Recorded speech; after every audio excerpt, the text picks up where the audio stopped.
Light एक खुशमिजाज teenager है जिसने हमेशा सपना देखा है कि वो एक सक्सेसफुल एडवेंचरर बनेगा ताकि अपनी फैमिली को लग्जरी वाली जिंदगी दे सके। इस मकसद से वो अपने छोटे से गांव को छोड़कर शहर की तरफ निकल पड़ता है एडवेंचरर बनने के लिए रजिस्टर करवाने। लेकिन चीजें उसके लिए इतनी आसान नहीं होती। इस दुनिया में देवी ने 9 रेस बनाई हैं और इंसान सबसे नीचे माने जाते हैं। नतीजा ये कि रेसिज्म हमेशा इंसानों के साथ चिपका रहता है और जैसे ही लाइट शहर में कदम रखता है उसे इसका सामना करना पड़ता है। एक बीस्टमैन एडवेंचरर उसे बहुत बदतमीजी से चिल्लाता है कि रास्ते से हट जा, और लाइट माफी मांग लेता है जबकि वो सच में रास्ता ब्लॉक नहीं कर रहा था। खैर, गिल्ड पहुंचकर वो खुद को रजिस्टर करवाता है। रिसेप्शनिस्ट बताती है कि नए लोगों को शुरू में F रैंक ही मिलता है। नज वो पूछती है कि क्या उसके पास कोई गिफ्ट है जो उसकी असेसमेंट में काम आ सके। लाइट जोश में हाँ कहता है। वो बताता है कि उसका गिफ्ट है एन अनलिमिटेड गाचा, मतलब वो बस अपनी जेब से कुछ भी निकाल सकता है। चूंकि सिर्फ बोलने से बात नहीं बन रही, वो डेमो देने का फैसला करता है। वो अपना गाचा डिवाइस निकालता है और उसे एक्टिवेट करता है। गाचा चलता है और एक फोर्क कार्ड निकलता है। जैसे ही लाइट कार्ड रिलीज करता है, टेबल पर एक फोर्क प्रकट हो जाता है, लेकिन फोर्क पूरी तरह टेढ़ा मेढ़ा है। लाइट घबरा जाता है। वो रिसेप्शनिस्ट से कहता है कि आमतौर पर चीजें बेहतर निकलती हैं। वो तुरंत 2-3 बार और स्किल यूज करता है, लेकिन नतीजा वही, एक सड़ा हुआ सेब और बासी मोल्डी ब्रेड। रिसेप्शनिस्ट अब पूरी तरह कन्विंस हो जाती है कि ये लूजर F रैंक से ज्यादा के लायक नहीं। लाइट खुशी खुशी F रैंक ले लेता है और पूछता है कि क्या कोई जॉब अभी मिल सकती है। रिसेप्शनिस्ट उसे बुलेटिन बोर्ड की तरफ इशारा करती है जहां आसान जॉब्स लगे हैं, लेकिन बोर्ड देखते ही लाइट के होश उड़ जाते हैं। रिसेप्शनिस्ट समझ जाती है कि ये लड़का पढ़ना लिखना भी नहीं जानता। हैरानी की बात भी नहीं, क्योंकि इंसानों में लिटरेसी रेट बहुत कम है। वो कहती है कि वो बेसिक काम कर सकता है, पत्थर ढोना, लकड़ी इकट्ठा करना, लेकिन उसका पेमेंट दूसरे जॉब्स से बहुत कम है। लाइट मान जाता है। एक दिन मेहनत करने के बाद वो इतना कमा लेता है कि एक कमरा किराए पर ले सके। खाने के लिए अभी भी गाचा स्किल पर निर्भर है, लेकिन वो कॉन्फिडेंट है कि वो कर लेगा। लेकिन बीस्टमैन की एक गैंग के दिमाग में उसके लिए कुछ और ही प्लान है। वो जानबूझकर उसके रास्ते में खड़े हो जाते हैं ताकि वो उनसे टकरा जाए। उनका लीडर तुरंत चिल्लाना शुरू कर देता है कि तूने मेरे कपड़े गंदे कर दिए। वो उसकी थैली छीन लेता है। लाइट घबराकर कहता है कि पैसे वापस कर दो, वरना रहने की जगह नहीं मिलेगी। लेकिन वुल्फमैन उसे एक घूंसा मारकर उड़ा देता है और कहता है कि लॉन्ड्री का खर्चा दे। बीस्टमैन उसे कीचड़ के तालाब में छोड़कर चले जाते हैं। जो भी गुजरता है कहता है कि बाकी इंसानों की तरह गंदे स्लम में सो जा। लाइट को अब पूरी तरह हताशा घेर लेती है। तभी अचानक कोई हाथ उसकी तरफ बढ़ता है। वो इंस्टिंक्टिवली उस हाथ को पकड़ लेता है। सामने एक खूबसूरत एल्फ खड़ी है, लेकिन 1 सेकंड बाद उसे अपनी कीचड़ से सनी हुई हथेली याद आती है। वो पीछे गिर जाता है और माफी मांगने लगता है। एल्फ कहती है कोई बात नहीं। वो उसे भरोसा दिलाती है कि वो उसे नुकसान नहीं पहुंचाएगी, लेकिन सालों का रेसिज्म और डिस्क्रिमिनेशन उसे यकीन नहीं करने देता। अपनी बात साबित करने के लिए वो एल्फ औरत अचानक घुटनों पर बैठ जाती है और उसे जकड़कर गले लगा लेती है। लाइट दंग रह जाता है। सड़क पर लोग एल्फ का मजाक उड़ाते हैं कि एक इंसान के लिए इतना नीचे गिर गई, लेकिन वो लाइट को सहारा देकर खड़ा कर देती है। उसके पीछे अलग अलग रेस के लोग हैं। वो खुद को कॉनकॉर्ड ऑफ ट्राइब्स नाम की पार्टी बताते हैं। वो कहते हैं कि देवी ने जितनी भी स्पीशीज बनाई, उन सब में से एक एक मेंबर वाली पार्टी बनाई है और उनमें इंसान वाला स्पॉट खाली था। बीस्टमैन गरु पहले अपना परिचय देता है, फिर एल्फ औरत साशा बाकी मेंबर्स के बारे में बताती है। ड्रैगो, ड्रैगन्यूट, डेमन डियाब्लो, ओनी अबेरो, डार्क एल्फ, ड्वार्फ नैनो और सेंटोर संतोर। गरु कहता है कि बस एक इंसान चाहिए था पार्टी पूरा करने के लिए। फिर सियन कहती है कि उन्होंने ये पार्टी इसलिए बनाई है ताकि रेसिज्म खत्म हो और सबको बराबर सम्मान मिले। लाइट को यह सब बहुत अच्छा तो लगता है, लेकिन यकीन नहीं होता। फिर भी इतनी शानदार लग रही पार्टी को वो ठुकरा नहीं पाता और खुशी खुशी ज्वाइन कर लेता है। जल्दी ही उनकी एडवेंचर्स शुरू हो जाती हैं। लेकिन लाइट टीम का सबसे कमजोर कड़ी है। मॉन्स्टर से उसे बार बार ड्रैगो और साशा को बचाना पड़ता है। वो उसे चेतावनी देते हैं कि एक भी हिट लगा तो वो मर जाएगा। लाइट माफी मांगता है। साशा उसकी चोट चेक करती है और कहती है कि हमेशा उनके पीछे रहना। बाकी पार्टी वाले साशा का मजाक उड़ाते हैं कि वो लाइट पर लकी हो गई है, उसकी बहुत फिक्र करती है। साशा शर्माकर लाल हो जाती है और कहती है कि वो उसे सिर्फ पार्टी मेंबर की तरह देखती है। लाइट को खुद से बहुत गुस्सा आता है क्योंकि वो सिर्फ बैग ढोने के सिवा कुछ कर ही नहीं पाता। लेकिन ड्रैगो कहता है कि तू बहुत स्वादिष्ट चाय बनाता है, मेरे लिए तो बस इतना काफी है। लाइट बहुत खुश हो जाता है और खुशी खुशी टीम के साथ डंगोनन के अंदरूनी हिस्सों में चला जाता है। जल्द ही वो एक ओपन स्पेस में पहुंचते हैं जहां सिर्फ एक एंट्री और एक एग्जिट है। पार्टी मेंबर्स एक दूसरे को देखते हैं और फैसला करते हैं कि यह जगह उनके प्लान के लिए परफेक्ट है। लाइट को प्लान की भनक तक नहीं है। वो सबके लिए चाय बनाने की तैयारी करने लगता है। तभी ड्रैगो उसके पास आता है और कहता है, तुम पार्टी से निकाल दिए गए हो। लाइट ये सुनकर सदमे में आ जाता है। वो पूछता है कि मैंने क्या किया। गरु कहता है, तू कुछ करता ही नहीं है, इसलिए निकाला जा रहा है। सब उसे बेकार, बेवकूफ और इंसान होने की वजह से नीच बताते हैं। साशा भी अब घृणा से मुंह बनाती है। लाइट सोचता है कि ये कोई प्रैंक होगा, लेकिन वो कहते हैं कि इतना फालतू इंसान के लिए किसी के पास इतना टाइम नहीं। वो पूछता है, फिर इतने दिन अच्छे क्यों बने फिरे थे। वो कहते हैं, बस एक्टिंग थी। ड्रैगो बताता है कि उनके ऊपर वाले लोगों ने उसका अनलिमिटेड गांचा गिफ्ट नोटिस किया था और सोचा था कि शायद ये माएस्त्रो निकले, इसलिए कॉनकॉर्ड ऑफ ट्राइब्स को उस पर नजर रखने का ऑर्डर मिला था। लेकिन जब पता चला कि उसका गिफ्ट बेकार है, माएस्त्रो नहीं है, तो डिस्पोज करने का सिग्नल आ गया। साशा सबसे ज्यादा राहत में है कि अब इसको ढोना नहीं पड़ेगा, वरना अगर माएस्त्रो होता तो उसे उससे शादी भी करनी पड़ती। सिर्फ सोचकर ही उसे घिन आ रही है। लाइट को माएस्त्रो का मतलब भी समझ नहीं आता। ड्रैगो कहता है कि अब काफी कुछ बता दिया, अब इसे खत्म करो वरना कोई और एडवेंचरर आ जाएगा। गरु तुरंत वुल्वरिन स्टाइल में मेटल क्लॉज निकालता है और लाइट के चेहरे पर वार करता है। अब लाइट को सच में समझ आता है कि वो बहुत गहरे गंद में फंस गया है। वो डेस्परेशन में जितनी तेज दौड़ सकता है दौड़ता है। रेसिस्ट गंदे हंसते हैं कि भागने नहीं देंगे। साशा एक तीर उसकी टांग में मार देती है। लाइट चीखते हुए गिर पड़ता है। रेसिस्ट एल्फ कहते हैं, इंसान की चीखें हमारे कानों के लिए संगीत हैं। गरु और चोट पहुंचाना चाहता है, लेकिन ड्रैगो रोकता है। मॉन्स्टर अटैक जैसा दिखना चाहिए। गरु मान जाता है और उसे खत्म करने की तैयारी करता है। लाइट जमीन पर रेंगते हुए जान बचाने की कोशिश करता है। अचानक उसके नीचे जमीन चमकने लगती है। वो समझता है कि यह टेलीपोर्टेशन सर्कल है। ड्रैगो भी देख लेता है और गरु को जल्दी करने को कहता है, लेकिन इससे पहले कि गरु पहुंचे, सर्कल एक्टिवेट हो जाता है और लाइट गायब हो जाता है। लेकिन हालात ज्यादा बेहतर नहीं होते। टेलीपोर्टेशन ट्रैप उसे डंगोन के किसी रैंडम हिस्से में ले जाता है। वो जानता है कि जैसे ही कोई मॉन्स्टर उसे मिलेगा वो मर जाएगा। वो अपनी फैमिली को याद करता है, सोचता है कि आखिर उसने ऐसा क्या किया कि सबने उसे धोखा दिया। वो समझता है कि उनकी सारी अच्छाई बस एक्टिंग थी ताकि वो पूरा भरोसा कर ले और आखिरी में असली चेहरा दिखा सकें। गुस्सा उसके अंदर उबाल मारने लगता है। वो गुस्से को सर्वाइवल का कारण बनाता है। उठ खड़ा होता है और कसम खाता है कि उन गंदों से बदला लेगा, अपने हाथों से उन्हें चीर चीर कर रख देगा। लेकिन इससे पहले कि वो और गालियां निकाले, पीछे से एक भारी दहाड़ सुनाई देती है। मुड़कर देखता है तो लेवल 1000 का मॉन्स्टर उसे घूर रहा है। वो डर से कांप जाता है। उसे समझ आता है कि वो डंगोनन के सबसे निचले फ्लोर पर पहुंच गया है। अब तो उसकी पार्टी से बचने की उम्मीद ज्यादा थी। वो सोचता है कि इस मॉन्स्टर से कैसे लड़ेगा। तभी उसकी नजर अपने गिफ्ट अनलिमिटेड गाचा पर जाती है। वो सोचता है, चलो आखिरी कोशिश। वो बार बार गाचा बटन दबाता है। अचानक उसका साधारण गिफ्ट कुछ ऐसा ट्रांसफॉर्म हो जाता है जो उसकी सोच से भी परे है। उसके नीचे एक विशाल मैजिक सर्कल बनता है। गाचा डिवाइस पावर अप होने लगता है। लाइट कुछ समझ नहीं पाता।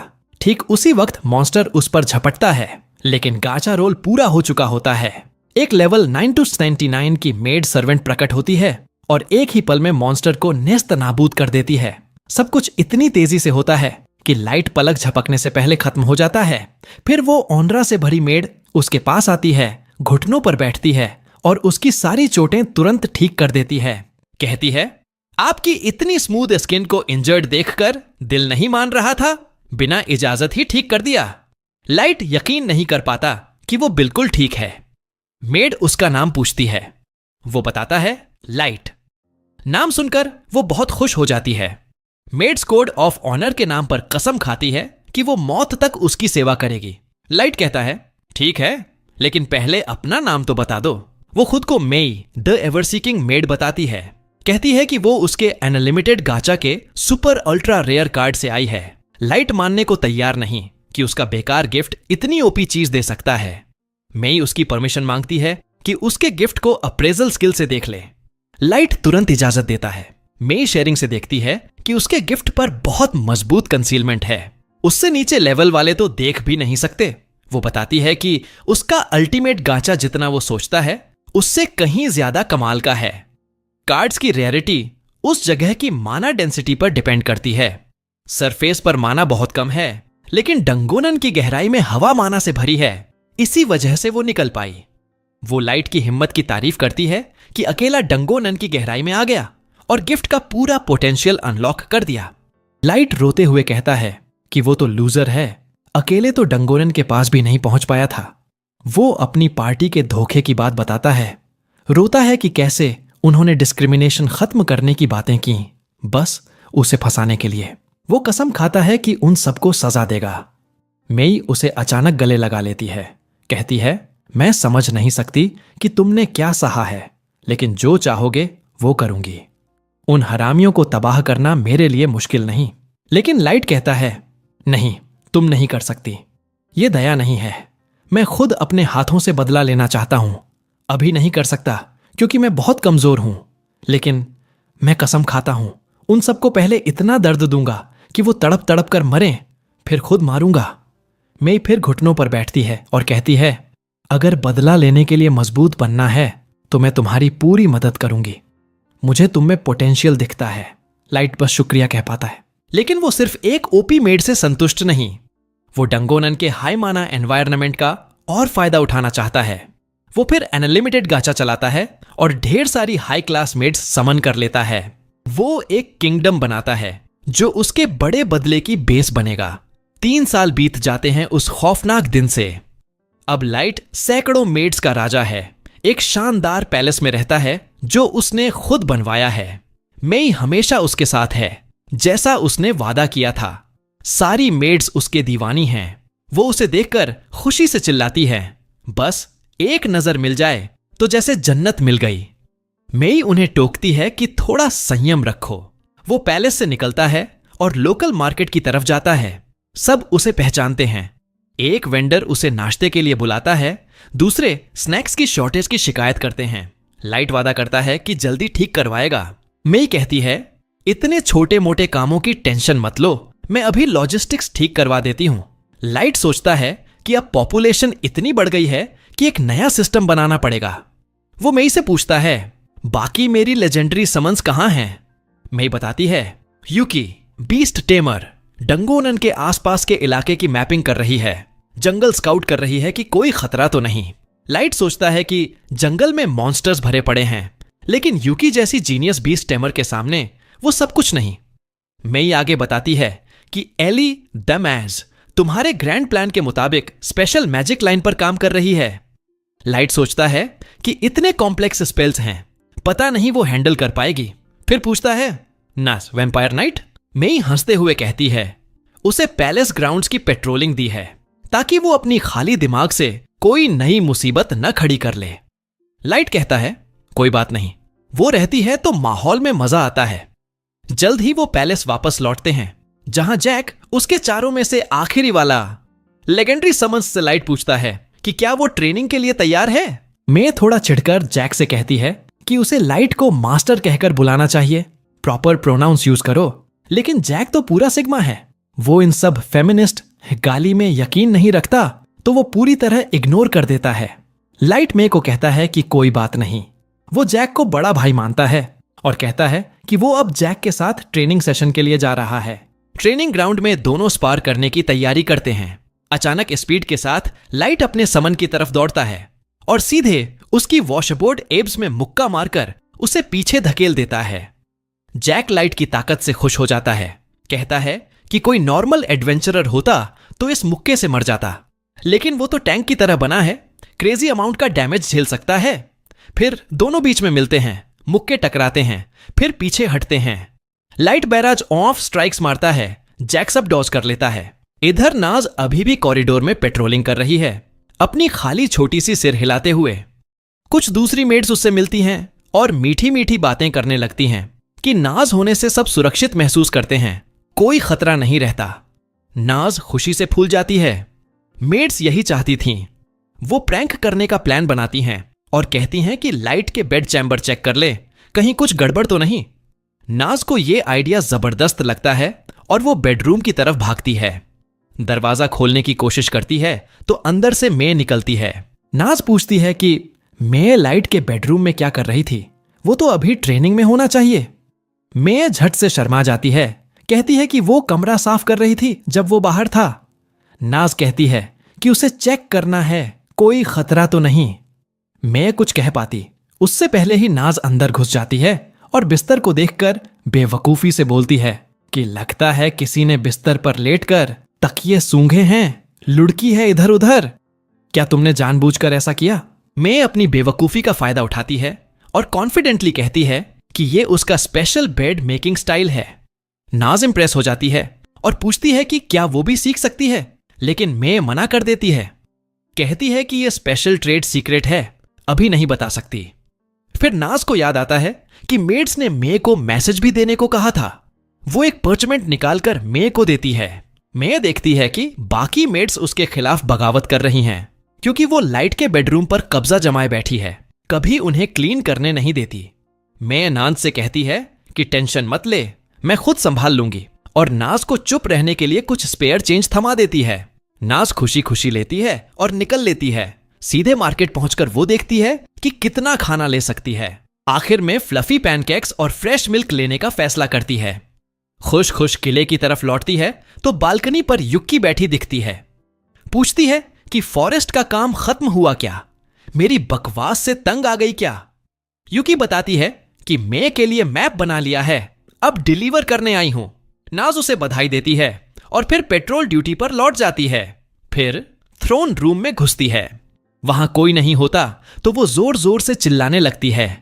फिर थ्रोन पर चढ़कर उसे छेड़छाड़ करती है। अचानक एंजेल स्टैचू का एक पंख टूट जाता है।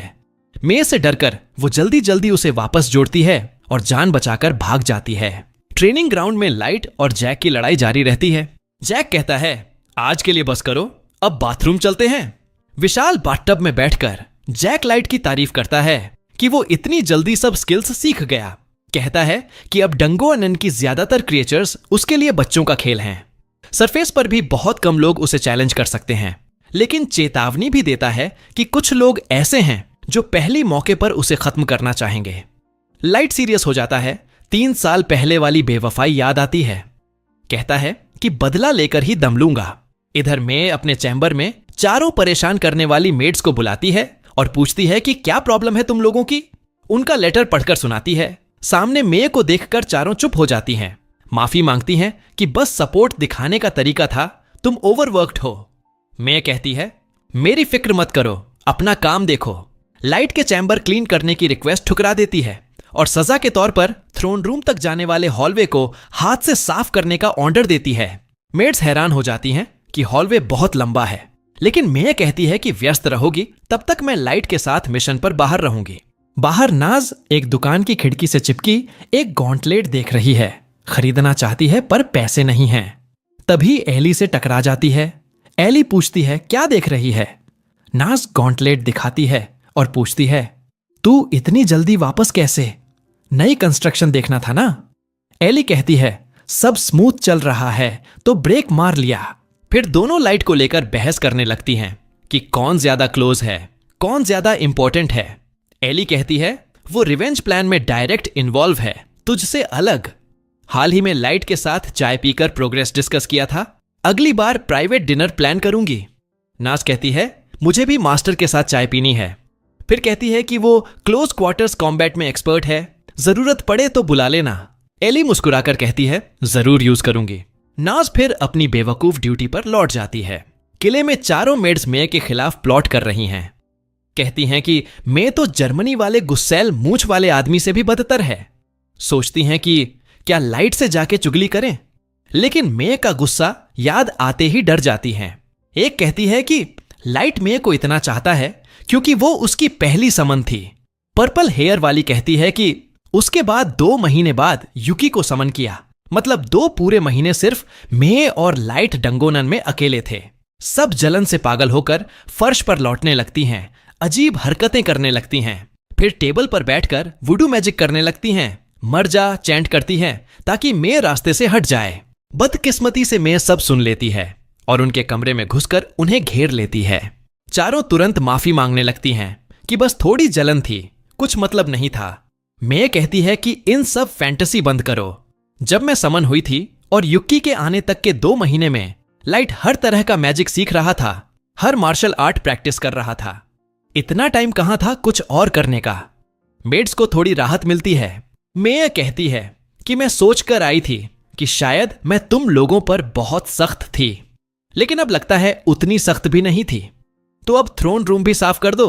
वुडू मैजिक प्रैक्टिस करने का टाइम था, तो मेड्स के पास चॉइस नहीं, पूरा थ्रोन रूम साफ करती हैं। इस बार मुंह बंद रखती हैं, लेकिन थ्रोन डस्ट करते वक्त ग्रीन हेयर वाली नाज द्वारा तोड़े गए एंजल विंग का टुकड़ा गिरा देती है। सब डर जाती हैं कि मैं अब क्या करेगी।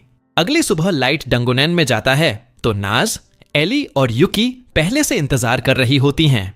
गुड मॉर्निंग बोलता है। नाज और एली फिर बहस शुरू। अचानक छाया से एक मॉन्स्टर निकलता है। लाइट देखते ही फ्रीज हो जाता है। हेलहाउंड है। वो अब कहीं ज्यादा स्ट्रांग है, लेकिन उस दिन का ट्रॉमा अभी भी है। खून सूख जाता है, लेकिन उसकी पार्टी को कोई डर नहीं। सब गुस्से से भर जाती है कि हेलहाउंड ने लाइट को परेशान किया। नाज उसे छोटे छोटे टुकड़ों में काटने को तैयार। एली परमिशन मांगती है कि पूरी हेलहाउंड स्पीशीज को दुनिया से मिटा दूं। युकी सोचती है कि कहीं हेल ढूंढकर इसको सबसे गहरे गड्ढे में धकेल दूं। उनकी ऑनरा से मॉन्स्टर कांपने लगता है। समझ जाता है कि वो कितना आउटमैच्ड है। लाइट अपनी पार्टी को शांत करता है, कंट्रोल वापस पाता है और धीरे धीरे मॉन्स्टर के पास जाता है। उसे थपकी देता है। जानता है कि मजाक में भी अगर ऑर्डर देगा तो उसकी लेजेंडरी समन्स सच में पूरी रेस को मिटा देंगी। फिर मुड़कर कहता है कि अब सरफेस की तरफ चलते हैं। आज से रिवेंज प्लान शुरू हो रहा है। सरफेस पर बीस्ट फोक उस फर्री के आगे झुक रहे हैं जो उस पार्टी का हिस्सा था जिसने लाइट को धोखा दिया और मरने के लिए छोड़ दिया था। अब वो लोकल सेलिब्रिटी बन चुका है। लोग अपनी बहनों से सेटअप करने की गिड़गिड़ाहट कर रहे हैं। वो अपने क्रोनीज के साथ बॉस बनकर चल रहा है। रास्ते में एक इंसानी बच्चा कचरे में कुछ खाने लायक ढूंढ रहा है। फर्री पूरा रेसिस्ट है, बिना वजह बच्चे को फेंक देता है और कहता है कि अगर जान प्यारी है तो यहां से भाग जा और दोबारा मत दिखना। बाकी बीस्ट फोक बेवकूफों की तरह तालियां बजाते हैं, लेकिन टैवर्न में घुसते ही शोर थम जाता है। वो बेस्ट सीट चुनता है और क्रोनीज से कहता है, जितना मन करे ऑर्डर कर लो, मेरे पास अब ढेर सारे पैसे हैं। IRS के छापे से पहले खर्च कर दूंगा। बाहर इंसान भूखे मर रहे हैं। ये फर्रीज मांस के स्केवर्स से भरी ट्रे मंगवा लेते हैं। सब उसकी तारीफ करते हैं कि गटर से निकलकर बीस्ट फोक का लीडर बन गया। वो खुलकर कहता है कि मुझ जैसा बनना आसान नहीं, मैंने परसुएशन का कला सीख लिया है। बीस्ट फोक तो इंस्टिंक्ट से फॉलोअर होते हैं, बस उनका सही से एक्सप्लॉइट करो तो राजा की तरह जिंदगी जी सकते हो। सबसे जरूरी है जॉब्स को सॉर्ट करना कि कौन सी प्रॉफिटेबल हैं और कौन सी में मेहनत ज्यादा, पैसा कम। एक बेवकूफ फर्री पूछता है कि 3 साल पहले जो कॉनकॉर्ड ऑफ 12 पार्टी वाला जॉब किया था वो प्रॉफिटेबल था। दूसरा डांटता है, सवाल मत पूछ। वुल्फ बीस्ट कहता है कि फेडरेशन ने सेक्रेसी की कसम दिलाई थी, इसलिए उस जॉब के बारे में कुछ नहीं बता सकता। याद करता है कि वो उसका अब तक का सबसे आसान और सबसे ज्यादा पे वाला जॉब था। बस एक बेकार इंसानी बच्चे को मारना था और अब वो अमीर और फेमस है। हाँ, ये बात परेशान करती है कि वो पोर्टल कहां ले गया था पता नहीं चला, लेकिन उसे लगता है कि लाइट के जिंदा बचने की एक भी चांस नहीं थी। वो सोचता है कि वो मास्ट्रो आखिर था क्या जिसके लिए फेडरेशन इतना पागल था। सोचते ही रीढ़ में सिहरन दौड़ जाती है। लगता है गहरे में जाने में खतरा है। तभी एक खूबसूरत लड़की आकर बीच में टोकती है। वो मे होती है। पूछती है, क्या बात कर सकते हैं? पूछती है, क्या तुम गो हो, बीस्ट फोक का लीडर? वो ग्लास से घूंट लेकर सिर हिलाता है।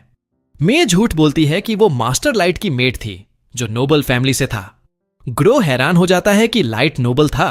सोचता है कि काश उसे जिंदा रख लिया होता, ज्यादा प्रॉफिट होता। मे झूठ जारी रखती है कि 3 साल से लाइट को ढूंढ रही हूं। सारी जानकारी इसी कंट्री में ले आई जहां उसे आखिरी बार नई पार्टी के साथ देखा गया था। ग्रो कहता है कि वो उसी पार्टी में था और लाइट सच में उनके साथ था। मे की आंखें भर आती हैं। झूठ बोलती है कि सुना था लाइट डंगोनन में मर गया, कभी नहीं दिखा। ग्रो सिर हिलाता है, हाँ सच है, लाइट का अनफॉर्चुनेट एंड हो गया। मे पूछती है, क्या मुझे उस जगह ले चलोगे जहां वो आखिरी बार जिंदा था? थोड़ा सुकून मिलेगा। ग्रो रूखे लहजे में पूछता है, मुझे क्या मिलेगा? मे हैरान करने वाली बात करती है, एक बैग में 3 सॉलिड गोल्ड बार्स रख देती है। क्रोनीज हैरान, बोल नहीं पाते। ग्रो कंट्रोल करता है, सोचता है कि ये ट्रैप तो नहीं या सच में बस एस्कॉर्ट चाहिए। मान जाता है क्योंकि एक अकेली इंसानी लड़की उसका बाल भी बांका नहीं कर सकती। ग्रो अपने सारे क्रोनीज के साथ मे को डंगोन ले जाता है। कई घंटे चलने के बाद पूछता है, ठीक है क्या? मे थकी हुई मुस्कुराती है कि हां, चल सकती हूं। ग्रो सोचता है कि कमाल के जॉब्स मेरे पास आते रहते हैं, सारा गोल्ड लूंगा और लाइट की कब्र पर इसे राविश करूंगा। आखिर वो गुफा में पहुंचते हैं जहां लाइट को मरा समझकर छोड़ दिया गया था। ग्रो कहता है यहीं लाइट का एक्सीडेंट हुआ। झूठ बोलता है कि मॉन्स्टर्स ने अचानक अटैक कर दिया। लाइट को भागने का मौका नहीं मिला, कट गया, फिर टेलीपोर्ट ट्रैप में फंस गया और फिर कभी नहीं दिखा। फिर माए घुटनों पर गिर पड़ती है रोते हुए। घर सोचता है कि ये इंसान कितने निकम्मे हैं जो खतरे में भी नहीं भांप पाते।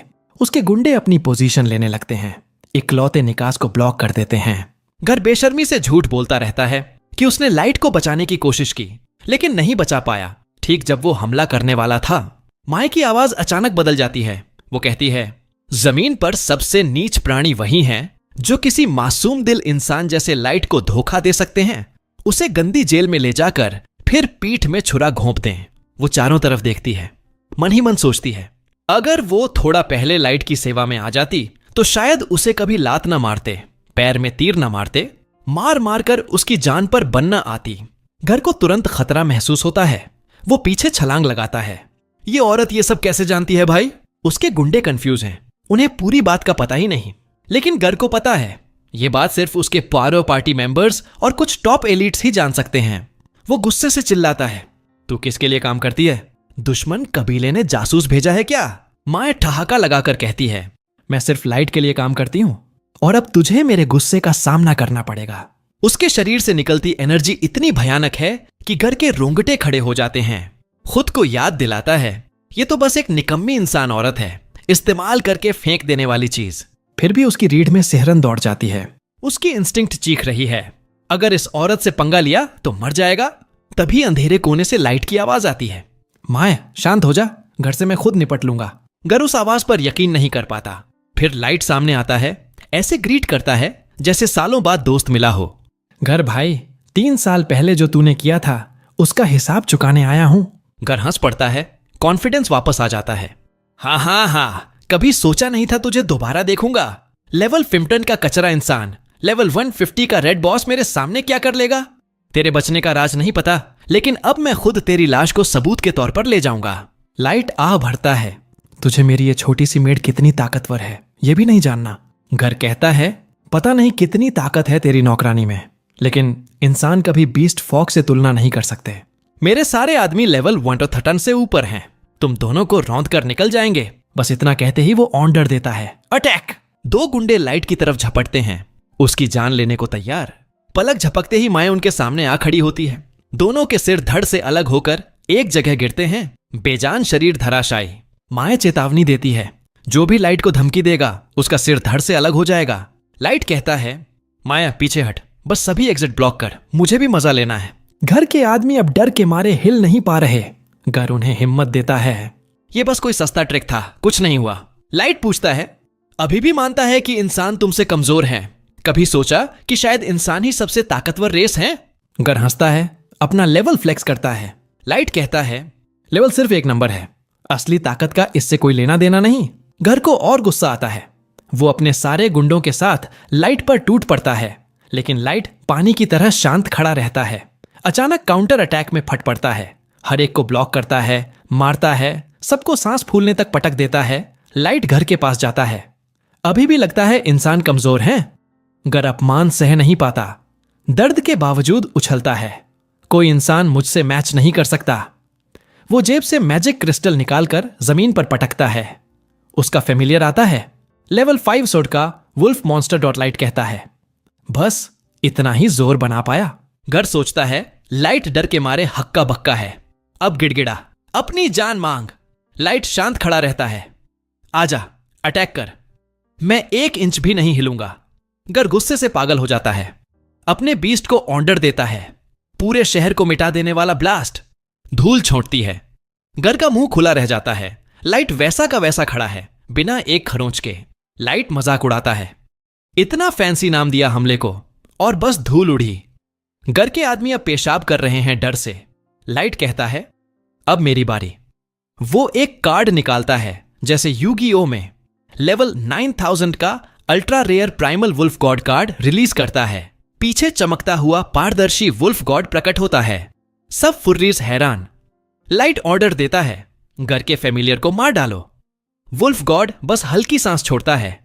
उस सांस में गर का लेवल 500 वाला वुल्फ क्रिस्टलाइज होकर चूर चूर हो जाता है। गर सदमे में है। 1 सेकंड में मेरा लेवल 500 का मॉन्स्टर। लाइट कहता है, मैं खुद भी इसे मार सकता था अगर चाहता। फिर अपना असली लेवल रिवील करता है। मैक्स्ड आउट 999 गर कांपने लगता है। यह मुमकिन नहीं, इंसान मैक्स लेवल 100 पर रुक जाते हैं। लाइट बताता है, मैं एज रिंग पहनता हूं ताकि उम्र न बढ़े। मैं उस दिन को, उस धोखे को, उस सबसे गंदे कीचड़ को कभी नहीं भूलना चाहता। घर समझ जाता है, अब वो मरा हुआ है। हथियार फेंक देता है, गिड़गिड़ाता है, मुझे माफ कर दे। फेडरेशन ने मजबूर किया था। आज भी मैं सच बताने वाला था, लेकिन मेरे आदमियों ने यह सब प्लान किया। उसके गुंडे यकीन नहीं कर पाते। ये वही गर है जो सुबह तक इतना घमंडी था। वो सिर झुकाकर माफी मांगता है, कहता है, तेरा पर्सनल पेट बन जाऊंगा अगर चाहे। लाइट को कोई फर्क नहीं पड़ता। वो पूछता है, मास्ट्रो कौन है और सरकार उसे इतना क्यों ढूंढ रही है? गर ईमानदारी से कहता है, पता नहीं कौन है, बस इतना कहा गया कि शायद कोई इंसान है। लाइट पूछता है, फिर मुझे मारने का ऑर्डर क्यों? गर फिर झुक जाता है, सच में पता नहीं, बस ऑन ऑर्डर आया था। लाइट क्रॉनिस की तरफ मुड़ता है। सब अपनी जान बचाने को बोलने लगते हैं कि उन्हें पता है। माया अपनी स्पेशल आंख से झूठ देख लेती है, सबको काट डालती है, खून बिखर जाता है। लाइट के सामने झूठ बोला तो मेरे हाथों मरोगे। फिर गर से पूछती है, अगर मैं सरफेस पर जाकर पूरी जंग छेड़ दूं तो जीतने का चांस है? गर सच बोलता है, तू बहुत ताकतवर है, अकेला पूरा देश मिटा सकता है, लेकिन जब सारे राष्ट्र मिलकर अपने सारे हथियार लेकर आएंगे तब तुझे मुश्किल होगी। तू अकेला है, बस एक मेड के साथ। लाइट मुस्कुराता है, तुझे कुछ दिखाता हूं।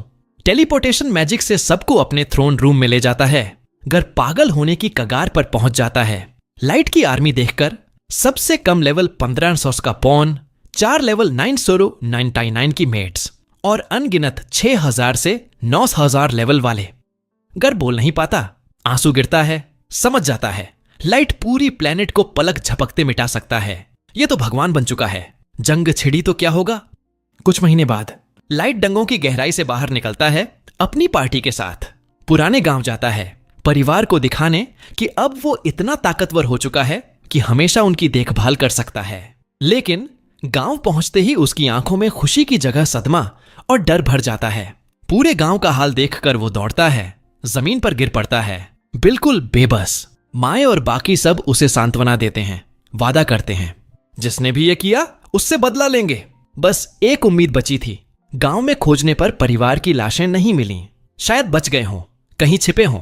कुछ हफ्ते बाद लाइट फिर उस बर्बाद गांव में जाता है। इस बार शांत दिमाग से देखना चाहता है, शायद कुछ क्लू मिले। इस बार उसके साथ आर्मर्ड नाइट गोल्ड और गे हेयर्ड असैसिन नेम। गांव देखकर फिर दिल बैठ जाता है, लेकिन वो कंट्रोल में रहता है। साथियों की मदद से मृतकों के लिए कब्रें बनवाता है, फूल चढ़ाता है। समझता है ये किसी दूसरी रेस के एडवेंचरर्स का काम है। तभी गोल्ड बड़बड़ाता है, जल्दी चलो यार, वरना आज खुले में सोना पड़ेगा। नेम गुस्सा हो जाता है, लाइट शॉक में है, उसे टाइम दे। गोल्ड कहता है, मैं लाइट के लिए आइस क्लैड माउंटेन्स की छोटी से लेकर नर्क की गहराई तक जाऊंगा, लेकिन उसे मातम में आरामदायक जगह भी चाहिए। नेम चुप हो जाता है। यह छोटी सी बहस से लाइट का मूड हल्का होता है। वो मुस्कुराता है। बस करो यार, मैं ठीक हूं। जल्दी कोई जगह ढूंढ लेंगे, लेकिन पहले और इंटेल जुटानी है। हमारी ताकत पूरी दुनिया को नेस्त नाबूद करने लायक है, फिर भी सावधानी से चलना चाहिए, जल्दबाजी नहीं करनी।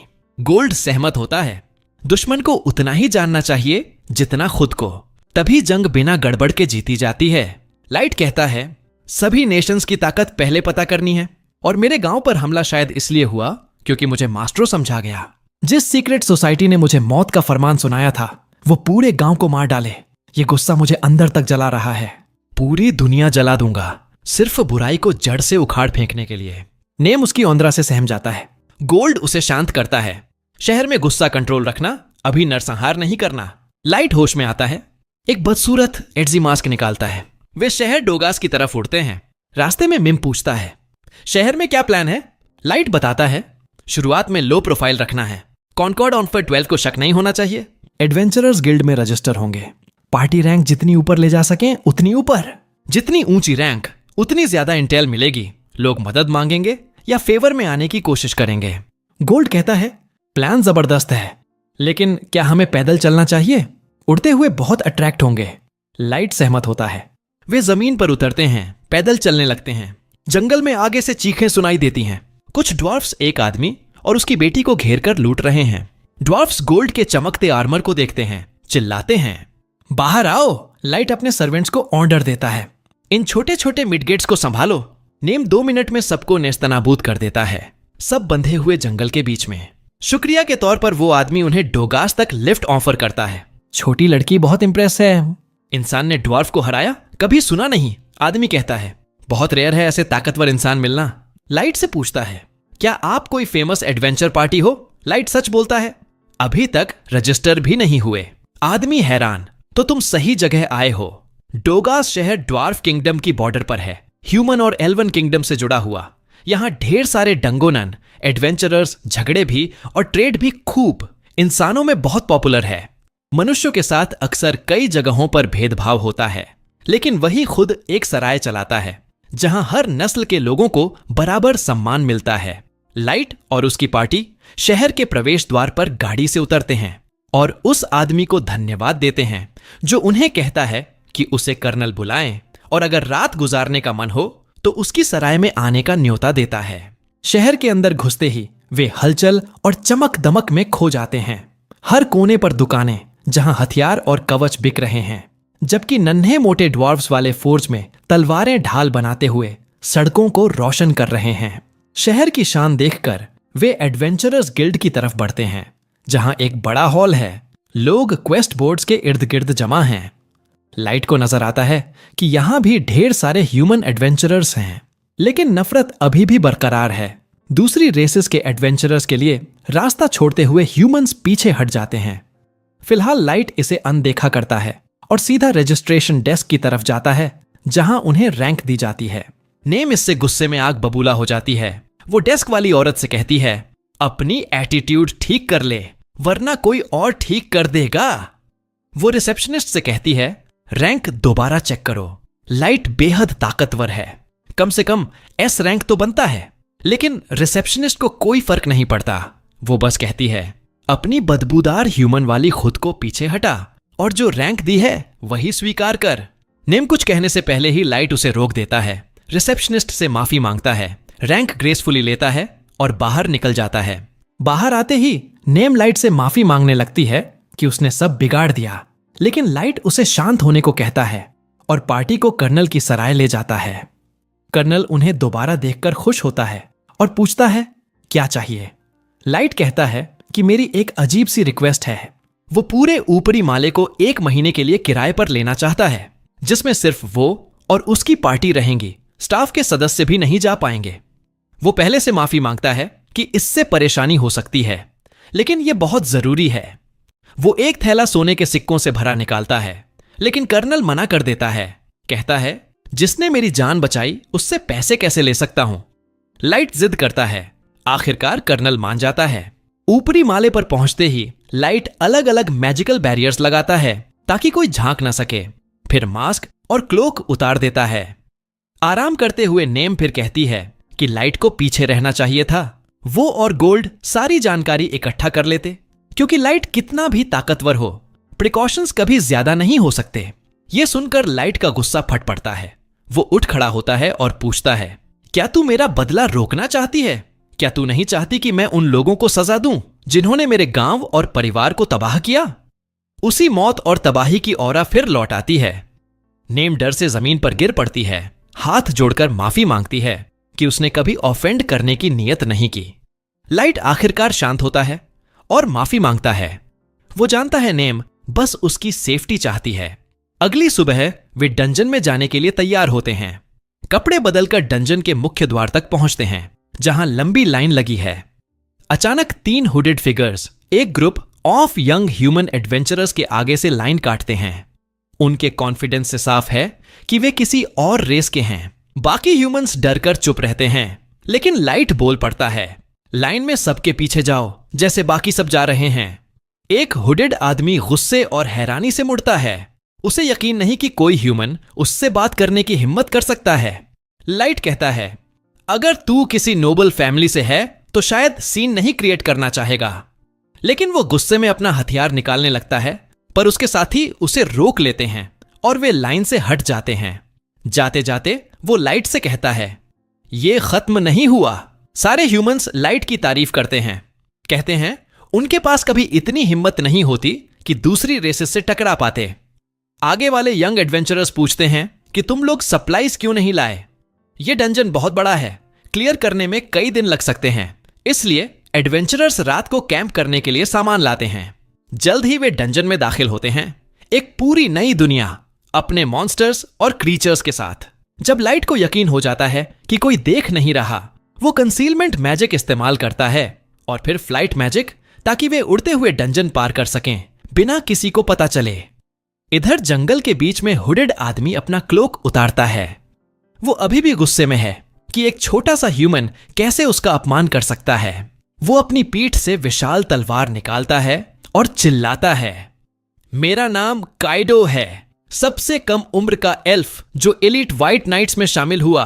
मास्टर का खून मेरी रगों में दौड़ता है। वो गुस्से में सारे ऑर्क्स को मार डालता है, उनके सिरों में तलवार घोंपता हुआ। डार्क एल्फ यन उसे शांत होने को कहता है। काइडो अभी भी नाराज है। उसका लेवल 15900 पर कैप हो गया है, जबकि आम एल्फ का कैप 7 होता है। वो कहता है वो इस लेवल को तोड़कर रहेगा। तीसरी मंजिल पर लाइट और उसकी पार्टी पहले ही फ्लोर क्लियर कर चुकी है। वे सारे मैजिक जेम्स इकट्ठा करते हैं प्रूफ के तौर पर और वापस सतह पर लौटने का फैसला करते हैं। डंजन की खूबसूरती देखकर उन्हें एहसास होता है कि बिना उड़ने की क्षमता के एक फ्लोर से दूसरे तक जाना कितना वक्त लेता, लेकिन उनकी स्किल्स की वजह से वे एक दिन में कई फ्लोर क्लियर कर सकते हैं। वापस जाते हुए वे यंग एडवेंचरर्स को गॉब्लिन से लड़ते देखते हैं। लाइट रुक कर देखता है। वे अच्छी टीम वर्क से सब मार देते हैं। अचानक लाइट नीचे उतरता है और मेज गर्ल के पीछे से आ रहे बुश स्नेक को मार डालता है। वो उन्हें चेतावनी देता है, आगे वाले दुश्मन पर इतना फोकस मत करो कि चारों तरफ की खबर ही भूल जाओ। वे उसका शुक्रिया अदा करते हैं। तभी जंगल से भेड़ियों का झुंड निकलता है। बच्चे डर जाते हैं और भागना चाहते हैं, लेकिन भेड़ियां हमला नहीं करती बल्कि भाग जाती हैं। सवाल का जवाब मिलता है जब एक विशाल मेंटिस जंगल से निकलता है, तैयार सब कुछ तबाह करने को। सिर्फ लाइट खड़ा है मॉन्स्टर्स और उन यंग एडवेंचरर्स के बीच। यंग एडवेंचरर्स के मुंह में बाल पड़ जाते हैं। वे डर से कांपते हुए प्लान बनाने की कोशिश करते हैं। लीडर हिम्मत करके माया, पिंक हेयर्ड गर्ल, से कहता है, फायरबॉल स्पेल यूज करके मैंटिस को डिस्ट्रैक्ट करो। फिर लाइट से गिड़गिड़ाता है कि प्लीज मदद करो, साथ मिलकर ही बच सकते हैं। वो कहता है मॉन्स्टर को किसी तरह गिराना होगा ताकि भागने का मौका मिले। लाइट थोड़ा कंफ्यूज होकर पूछता है, तुम लोग बीस्ट को हंट नहीं करना चाहते? लड़का हैरान होकर चिल्लाता है, हंट क्यों करेंगे? बीस्ट अभी हमें हंट कर रहा है। लाइट फिर पूछता है, तो अगर मैं मॉन्स्टर को मार दूं और लूट ले लूं तो ठीक है? लड़का सोचता है लाइट पागल हो गया है। कहता है यह प्लान बेवकूफी है, मॉन्स्टर बहुत ताकतवर है, भागकर गिल्ड को अलर्ट करना चाहिए और डंजन सील करवाना चाहिए। लाइट बस मुस्कुराता है और कहता है, फिक्र मत करो, पीछे हट जाओ। वो गोल्ड और नेम की तरफ देखता है। दोनों अपनी हड्डियां अकड़ाने को बेताब हैं। नेम कहती है, ये अच्छा वार्म अप होगा। मेंटिस कम से कम लेवल 500 का तो होगा। वे तय करने वाले थे कि पहले कौन जाएगा, लेकिन गोल्ड चालाकी से आगे बढ़ जाता है और मॉन्स्टर पर टूट पड़ता है। मेंटिस अपनी साइथ से वार करता है, गोल्ड सोर्ड से ब्लॉक करता है और हर स्ट्राइक को पैरी करता है। मॉन्स्टर गुस्से में जमीन पर साइथ्स मारता है। गोल्ड पीछे कूदकर बच जाता है। वो कहता है, मेरे अटैक्स का पूरा जोर लगा, फिर भी एक खरोंच नहीं। इसके साइड सच में बहुत मजबूत हैं। नेम उसका मजाक उड़ाती है कि तू कमजोर है, बहाने बना रहा है। लाइट बोलता है, अब मेरी बारी। वो फायर एरो कार्ड रिलीज करता है। मैजिक सर्कल बनता है और विशाल आग का धमाका मेंटिस की तरफ जाता है। हैरानी की बात, मॉन्स्टर उसे वापस डिफ्लेक्ट कर देता है। लाइट और पार्टी एक्सप्लोजन से बचने के लिए कूद जाते हैं। यंग एडवेंचरर्स हैरान, वे लेवल 100 से ऊपर के प्लेयर कभी नहीं देखे। लीडर माया से एक्सप्लोजन स्पेल कास्ट करने को कहता है, लेकिन माया चिल्लाती है, हम पूरी तरह आउटमैच्ड हैं। लाइट ने बिना किसी इनकैंटेशन के high class combat magic use किया, ऐसा मैंने कभी नहीं देखा। गोल्ड हंसता है और बच्चों से कहता है, पीछे रहो और शो एंजॉय करो। पहले सीखो, वरना बेकार में जान जोखिम में डालोगे।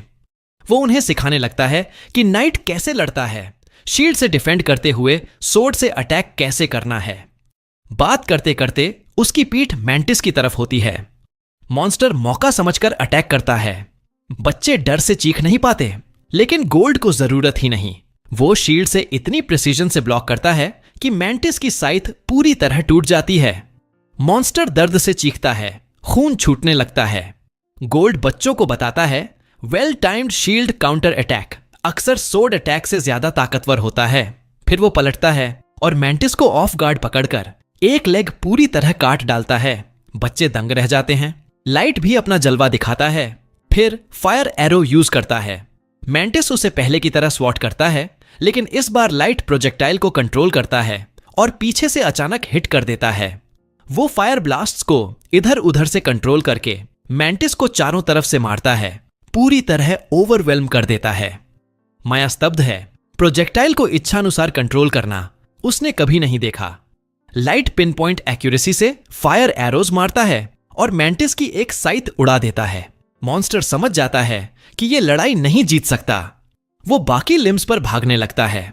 लाइट सोचता है, ये तो उससे ज्यादा स्मार्ट निकला, लेकिन अब भागने की जगह नहीं। वो फायरवॉल कार्ड रिवील करता है और रोश की लपटों से विशाल दीवार खड़ी कर देता है। एस्केप रूट बंद। माया फिर हैरान। टैक्टिकल क्लास मैजिक बिना इनकैंटेशन के। लाइट और टीम मेंटिस के पास जाते हैं फिनिश करने, लेकिन मॉन्स्टर के पास आखिरी तरकीब है। वो विंग्स निकालता है और उड़ने लगता है। लाइट समझता है कि ये बच सकता है। वो नेम को कहता है, अब तू संभाल। नेम हवा में उछलती है, डैगर्स निकालती है और एकदम कूल आउटरेजस अटैक से मॉन्स्टर को खत्म कर देती है, पूरी तरह तबाह। वो जमीन पर उतरती है, खुद पर फक्र करते हुए।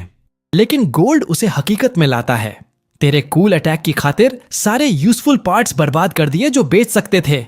नेम को एहसास होता है और वो लाइट से माफी मांगने लगती है। यंग एडवेंचरर्स अभी भी स्तब्ध हैं। वे जो देख रहे थे उसे प्रोसेस नहीं कर पा रहे। 3 एडवेंचरर्स ने लेवल 500 का मेंटिस मार डाला।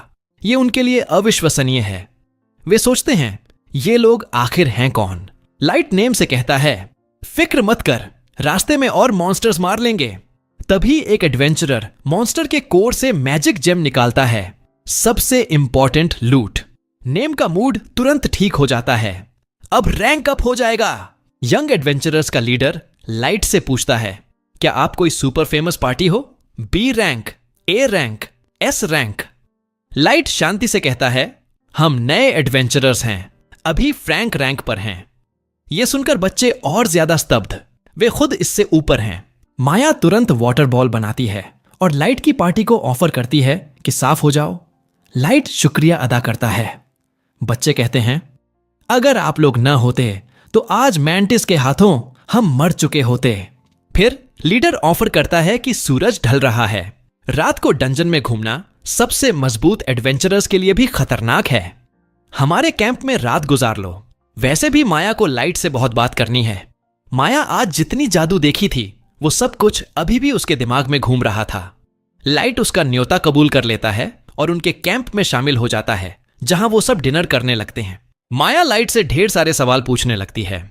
लाइट जब कहता है कि माया खुद भी अच्छी जादूगरनी लगती है तो माया तुरंत मना कर देती है।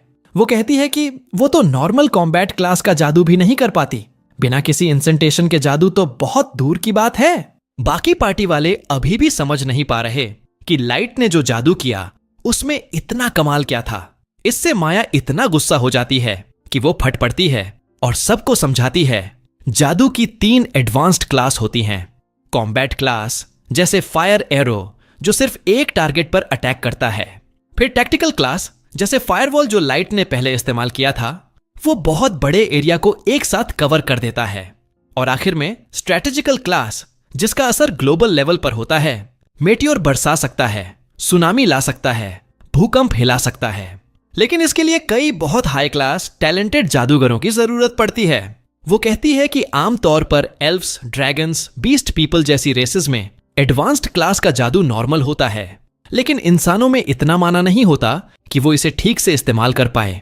तो लाइट का सिर्फ स्ट्रैटेजिकल जादू यूज करना अपने आप में बहुत बड़ी बात है, लेकिन वो बिना किसी इंसेंटेशन के ये सब कर रहा है। ये तो लेजेंडरी लेवल की बात है। गोल्ड और नेम दोनों माया से सहमत होते हैं, कहते हैं कि वो सच में जादू की बहुत अच्छी समझ रखती है। पार्टी का युवा लीडर बताता है कि माया उसकी बहन है और वो जादू में बहुत अच्छी है, इसीलिए तो उसे डचीज स्कूल ऑफ मैजिक में एडमिशन मिल गया था। ये नाम लाइट को परिचित लगता है। वो पूछता है, क्या वही स्कूल है जो प्रिंसिपैलिटी ऑफ 9 में है, जहां सब रेसेस को बराबर माना जाता है? लड़का हां में सिर हिलाता है, लेकिन उसकी आंखें उदास हो जाती हैं। वो बताता है कि उनकी मम्मी पापा पिछले एपिडेमिक में मर गए थे, इसलिए माया कभी वहां नहीं जा पाई। इसी वजह से उसने अपने बचपन के दोस्तों के साथ ये पार्टी बनाई ताकि पैसे जमा करके माया को डचीज स्कूल में भेज सके। ये सुनकर लाइट को अपनी छोटी बहन की याद आ जाती है। वो युवा एडवेंचरर्स को ढाढ़स बंधाता है कि चिंता मत करो, तुम जल्द ही अपना लक्ष्य हासिल कर लोगे। रात हो जाती है। अगली सुबह वो high level magic gem crystals की भारी भरकम मात्रा लेकर बाहर निकलते हैं। रिसेप्शनिस्ट तो हैरान रह जाती है। बाकी पार्टियां सोच में पड़ जाती हैं कि ये लोग कौन हैं। रिसेप्शनिस्ट खुशी खुशी उनके क्रिस्टल्स लेती है और पैसे देकर वापस भेज देती है। फिर वो सब मार्केट से गुजरते हैं। मार्केट में हर कोई उन्हें पहचान रहा है। एफ रैंक पार्टी ने लेवल 500 का मंटिस मॉन्स्टर मारा। ये खबर जंगल की आग की तरह फैल चुकी है। लाइट को ये अटेंशन अच्छा लग रहा है। अचानक 2 लड़के उनके पास आते हैं और पूछते हैं कि क्या तुम वही हो जिन्होंने लेवल 500 वाला मॉन्स्टर मारा? नेम तुरंत अपनी डैगर निकाल लेती है। क्या चाहिए भाई? लड़के पीछे हटते हैं, कहते हैं हम फ्रेंडली हैं। अपना नाम बताते हैं, सुविल एंड गिल। गिल कहता है कि उसे वो कहानी पर यकीन नहीं है। नेम उसकी गर्दन पर डैगर रख देती है। क्या लाइट को झूठा बता रहा है? सॉल उसे शांत करता है, कहता है कि हम सब लाइट के लिए खुश हैं। उसने साबित कर दिया कि इंसानों को हल्के में नहीं लेना चाहिए। तभी उनकी पार्टी से किसी ने बुलाया तो वो गुड लक कहकर चले जाते हैं। लाइट और उसकी पार्टी फिर डंगोनन में जाने की लाइन में लगते हैं। वहां दूसरी रेसेस वाले मजाक उड़ा रहे हैं कि इंसान पार्टी ने मंटिस मॉन्स्टर मारा। हंसी मजाक चल रहा है। डंगोन में घुसते ही वो फिर आसमान में उड़ने लगते हैं। हरे मैदानों में माया और उसके साथी चलते दिखते हैं। लाइट रुक जाता है और उनसे बात करने लगता है। माया शर्माते हुए अपनी दादी से सीखी हुई घरेलू मरहम निकालकर लाइट को गिफ्ट देती है। लाइट खुशी से लेता है और सोचता है कि उसे भी कुछ देना चाहिए। चुपके से एक मैजिक कार्ड निकालकर उसे ब्रेसलेट में बदल देता है और माया को दे देता है। माया बहुत खुश होकर लेती है और कहती है कि वो इसे जिंदगी भर संभाल कर रखेगी। बाद में रात को उड़ते हुए नेम पूछती है कि इतना पावरफुल आइटम इतनी बोरिंग मरहम के बदले क्यों दिया? गोल्ड हंसते हुए कहता है, नेम की छोटी सी अक्ल, बात दिल की होती है भाई। वो मैजिक ब्रेसलेट है। अगर यूजर सच से बहुत जोर से कुछ चाहे तो छोटे छोटे चमत्कार कर सकता है। लाइट के लिए शायद बेकार, लेकिन माया के लिए जिंदगी मौत का फर्क हो सकता है। कुछ दिनों बाद लाइट और पार्टी फिर एडवेंचर गिल्ड में जाते हैं। नेम रिसेप्शनिस्ट से चिल्लाती है, लाइट को तुरंत एस रैंक प्रमोट करो, वो इससे कम का हकदार नहीं। रिसेप्शनिस्ट घबराकर कहती है कि ऐसा नहीं हो सकता। गिल्ड में रैंक सिस्टम है। कुछ दिन पहले ही तो एक्सेप्शन बनाकर लाइट को डायरेक्ट डी रैंक दिया था जब उसने साइथ मंटिस मारा था। नेम लगातार दबाव डालती है तो वो डर कर कहती है अगर लाइट कोई और बड़ा कारनामा कर दे तो शायद प्रमोशन मिल जाए। लाइट को आइडिया पसंद आता है। वो एक रूमर्ड एडवेंचर हंटर के पीछे जाने का फैसला करता है जो सिर्फ इंसानों को टारगेट कर रहा है। रात को गोल्ड और नेम को बताता है। वो सहमत हो जाते हैं कि इससे प्रमोशन मिल सकता है, लेकिन कोई क्लू नहीं है कहां से शुरू करें। ब्रेनस्टॉर्मिंग कर रहे हैं तभी लाइट को कोई उनके पास आता दिखता है। वो तुरंत मास्क पहन लेता है। दोस्त तैयार हो जाते हैं। एक पोर्टल खुलता है। दुश्मन की उम्मीद में सब इंतजार करते हैं, लेकिन अंदर से माया गिरती है। लाइट उसे पकड़ लेता है। वो बुरी तरह जख्मी और थकी हुई है, और लाइट ने जो ब्रेसलेट दिया था वो अचानक टूटकर 2 टुकड़े हो जाता है। लाइट उसे बिस्तर पर लिटाता है। माया बड़बड़ा रही है, जल्दी लाइट को सब बताना है। लाइट पहले उसका इलाज करता है, फिर उसकी यादों में झांकता है कि आखिर हुआ क्या था। कल कुछ एडवेंचरर्स ने माया की पार्टी को बताया था कि एडवेंचर किलर सिर्फ इंसानों को टारगेट कर रहा है, जल्दी डंगोनन से बाहर निकल जाओ। लीडर सहमत हुआ। सब एग्जिट की तरफ चल पड़े, लेकिन रात हो गई। फिर भी आधे रास्ते पर थे। लीडर ने देखा सब थक गए हैं, कैंप लगाना सेफ है या नहीं। तभी एक दूसरी पार्टी दिखी जिसने चेहरा पूरी तरह छुपा रखा था। माया ने भाई से कहा कि उनको भी वार्निंग दे दो। भाई ने वैसा ही किया, लेकिन उन्हें क्या पता कि वो एडवेंचर किलर्स ही थे। अचानक वो आपस में कहने लगे अच्छे से क्लीन अप करना चाहिए था। बच्चे समझ ही नहीं पाए। तभी डार्क एल्फ जून हंसते हुए कहता है कितने बेवकूफ हो तुम लोग। लीडर अभी भी कंफ्यूज है। तभी कैदो तलवार निकालता है।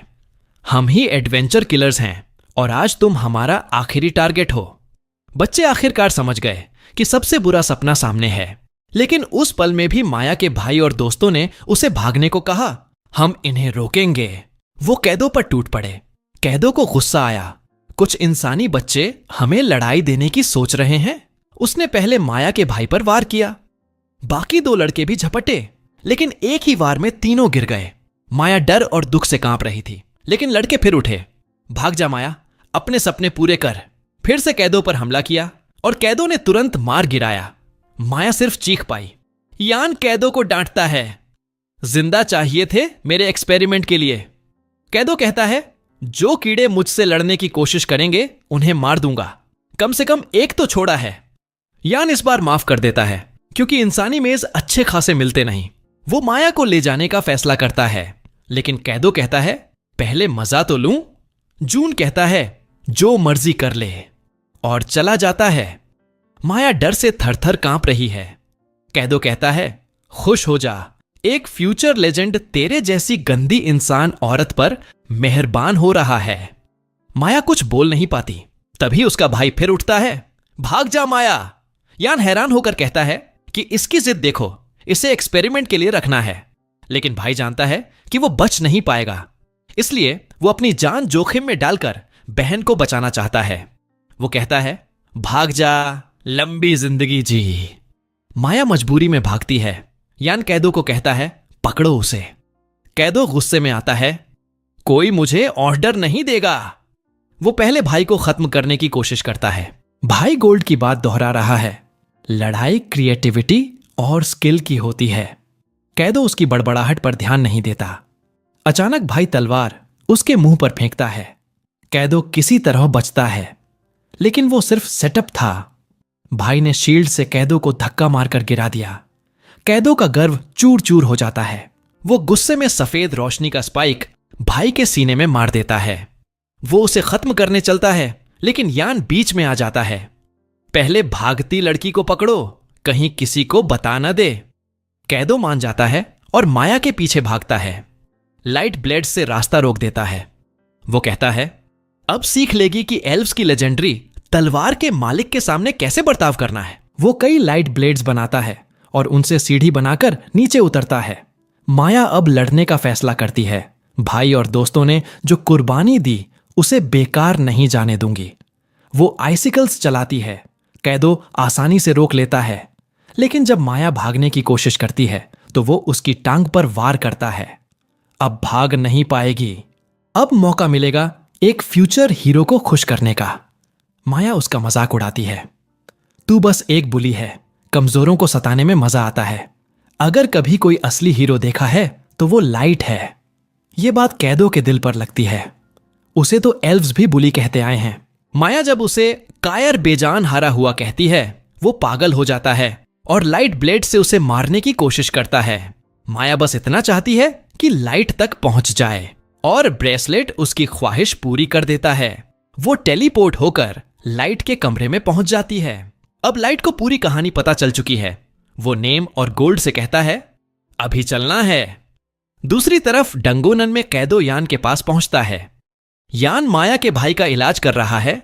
वो अभी जिंदा है। कैदो को देखते ही यान पूछता है, लड़की? कैदो कहता है, सोचा था यहां आएगी भाई को बचाने। यान गुस्से से लाल। पूर्व व्हाइट नाइट्स का सदस्य एक मामूली इंसानी लड़की से हार गया। कैदो चिल्लाता है, मुझे क्या पता था उसके पास टेलीपोर्टेशन आइटम होगा। यह सुनते ही यान की हालत खराब हो जाती है। वो समझ जाता है अगर माया गिल्ड पहुंच गई और सब बता दिया तो एल्व कंट्री को जल्दी पता चल जाएगा। व्हाइट नाइट्स आकर उन्हें अरेस्ट करेंगे और कैदो की चुराई लेजेंडरी तलवार वापस ले जाएंगे। कैदो पागल हो जाता है। वो जमीन पर लात मारने लगता है। यान कहता है, अभी देर नहीं हुई। अगर मेरा रिसर्च पूरा हो गया तो तू लेवल कैप तोड़ सकता है और व्हाइट नाइट्स के कैप्टन से भी ज्यादा ताकतवर हो जाएगा। कैदो को फिर उम्मीद बंधती है। यान कहता है, सेफ जगह ढूंढते हैं रिसर्च शुरू करने। लेकिन तभी लाइट वहां पहुंच जाता है। तुम लोग कहीं नहीं जा रहे। एल्व्स उसे पहले से पहचानते हैं। हैरान होते हैं कि ये इतनी चुपचाप पीछे कैसे आ गया। लेकिन लाइट अभी उन्हें इग्नोर करता है। वो पहले दोनों लड़कों को आराम देता है। गोल्ड घायल लीडर को लाता है। इलाज बहुत घटिया किया गया है। एल्व्स हैरान। लड़का उनके नाक के नीचे से गायब हो गया। लाइट उसे जल्दी ठीक करता है और कहता है, न किसी लड़के ने यह सजा पाने लायक था।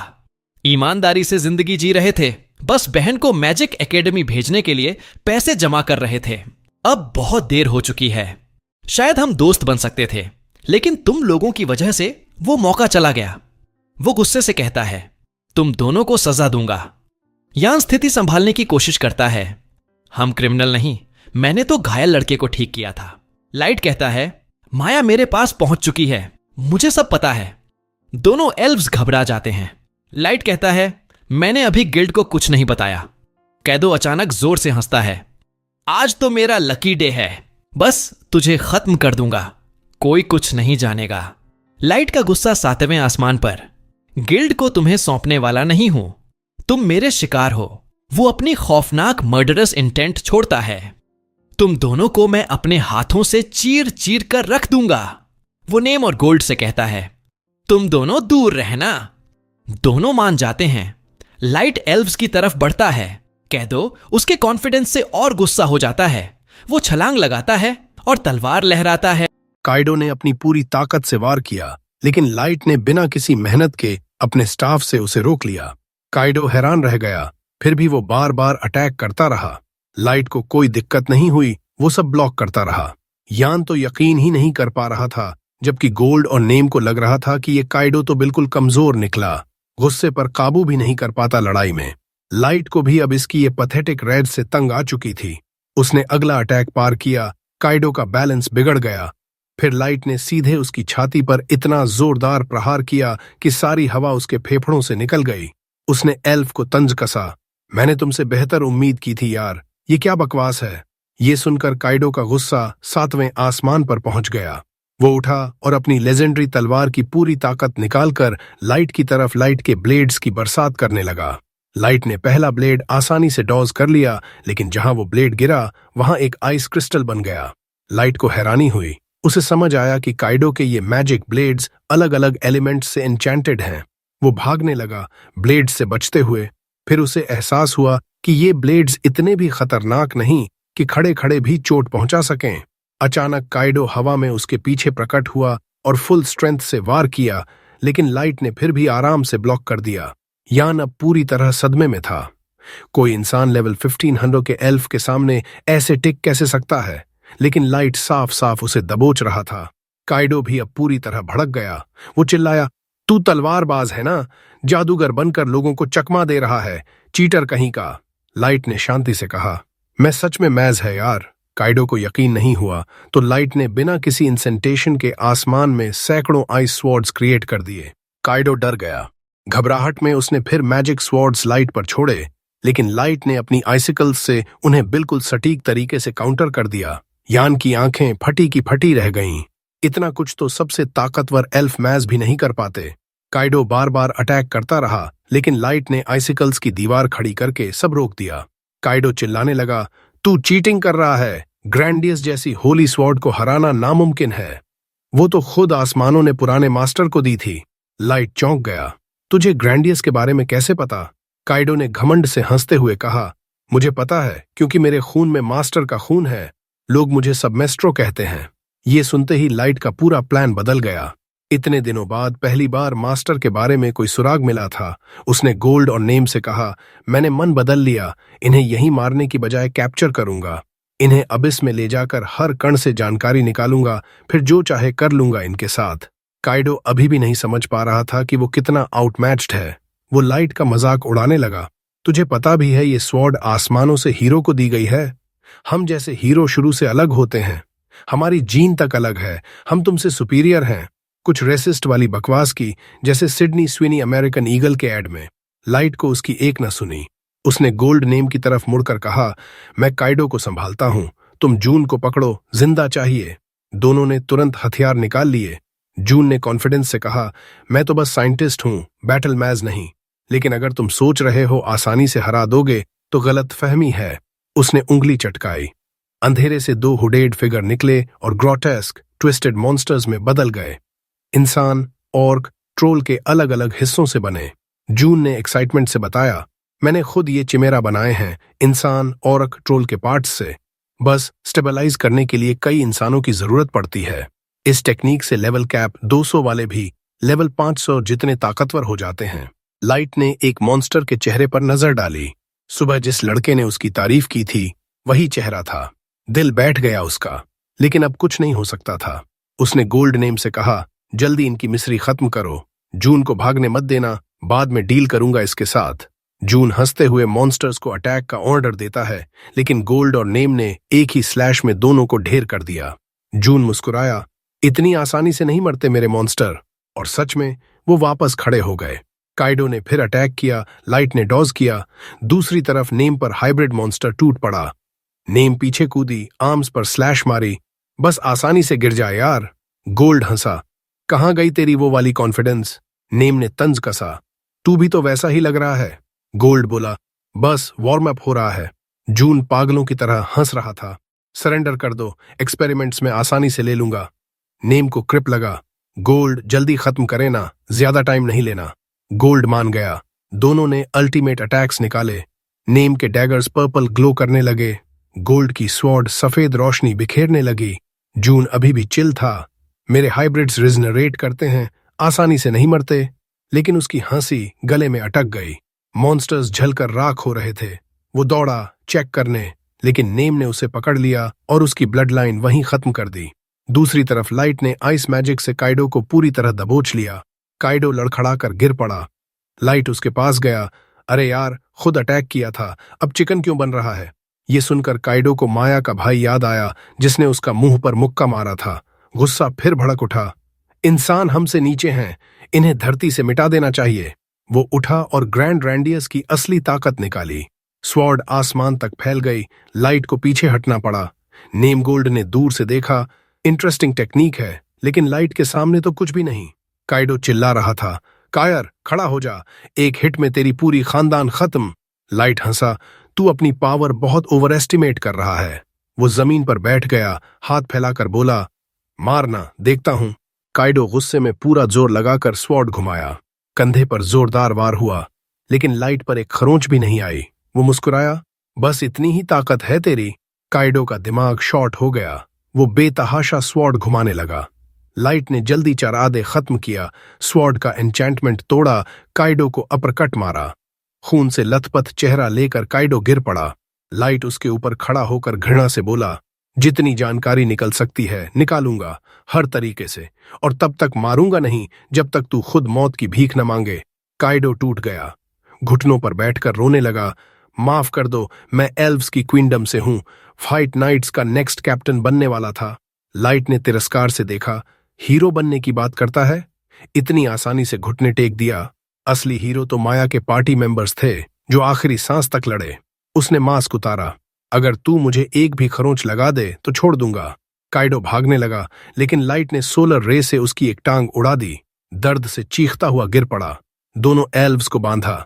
लाइट ने माया के पार्टी मेंबर्स के शव उठाए। यहां मॉन्स्टर्स के बीच दफन नहीं कर सकते तो अबिस ले चलते हैं। टेलीपोर्टेशन मैजिक से सब अबिस पहुंचे। एल्व्स ने आंखें खोली तो विशाल थ्रोन रूम दिखा। हैरान थे। लाइट बोला, ये डॉगास डंगो अनन का सबसे नीचे का लेवल है, यहीं हम रहते हैं। जून को यकीन नहीं हुआ। नेम ने लात मारकर चुप करा दिया। लाइट के 4 वफादार सर्वेंट्स आए। पूछा, ये कौन गंदे एल्व्स हैं? लाइट ने बताया, इन्होंने इंसानों पर क्रूर एक्सपेरिमेंट्स किए, बेकसूर लोगों की मौत कराई। ये सुनते ही माहौल बदल गया। चारों औरतों से निकलती खौफनाक वाइब्स से एल्व्स कांप उठे। मैं ने पूछा, सबसे बुरी तकलीफ में डालें इनको? बाकी ने भी कई खौफनाक तरीके सुझाए। लाइट बोला, जिंदा रखो, सारी जानकारी निकाल लूंगा, फिर खुद मारूंगा। गोल्ड नेम को कहा, माया के भाई का इलाज करवाओ, उसके 2 बहादुर दोस्तों के लिए कब्र बनाओ। जब माया होश में आई, लाइट उसके पास बैठा था। वो घबराई।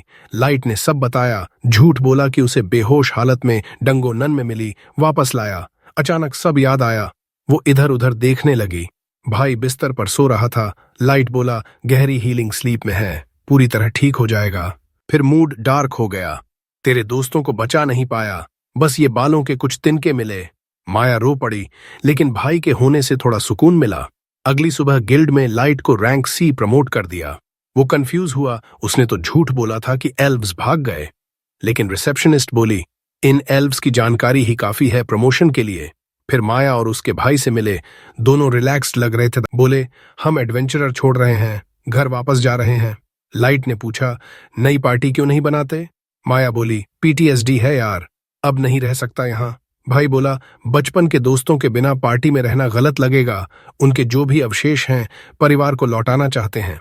लाइट ने गुड लक कहा, फिर मिलेंगे जल्दी ही। गोल्ड नेम को कहा, यहां संभालना। वो अबिस टेलीपोर्ट हो गया। मे और एली ने स्वागत किया, चाय दी, एल्व्स से निकाली सारी जानकारी के नोट्स दिए।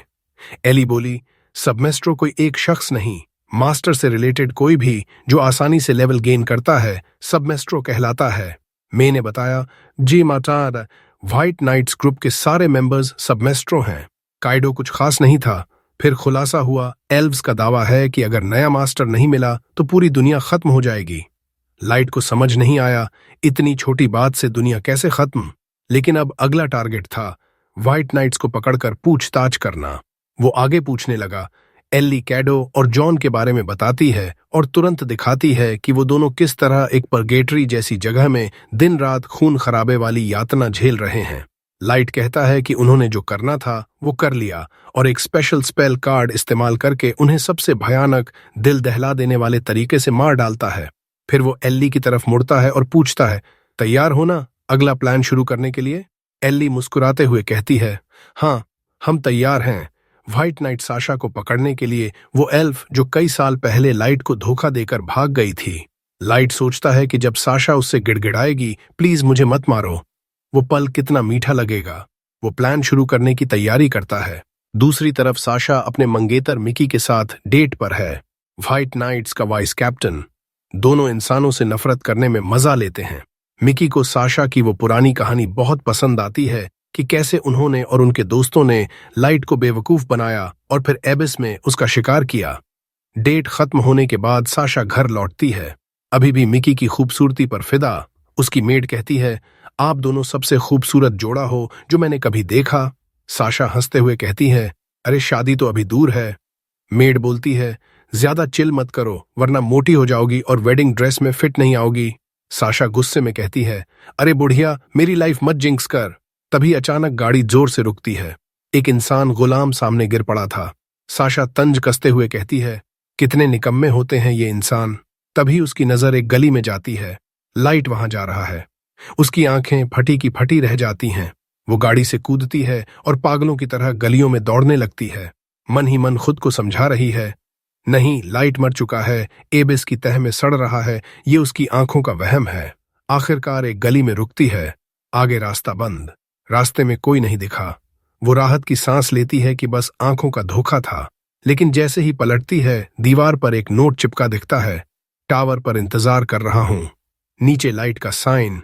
साशा चीख पड़ती है। उसकी बूढ़ी मेड दौड़कर आती है तो देखती है साशा जमीन पर बैठी कांप रही है, चेहरा सफेद पड़ गया।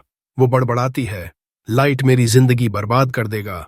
मैंने उसे मारकर ही तो सब कुछ पाया था। नोबल ने गोद लिया, मिकेल से सगाई हुई, सब छिन जाएगा और वो अब मजे ले रहा है मेरी हालत का। लाइट दूर से उसकी पैनिक अटैक को एंजॉय कर रहा है। एल्ली भी तैयार है उस एल्फ को सबक सिखाने को जिसने गलत इंसान से पंगा लिया। लाइट मुस्कुराते हुए कहता है, देखना चाहता हूं साशा को कैसे तोड़ेंगे हम। इधर फाइट नाइट्स के ट्रेनिंग ग्राउंड में जुड़वां भाई एक बेचारे इंसान पर चाकू फेंक रहे हैं और कंपटीशन कर रहे हैं कि कौन उसे ज्यादा देर जिंदा रख पाता है। उधर 4 नाम का परवर्ट एल्फ दिन दहाड़े अपनी इंसानी गुलाम के साथ गंदी हरकतें कर रहा है। बाकी 2 एल्फ उसे देखकर तिलमिला रहे हैं। 4 कैडो की बात शुरू करता है।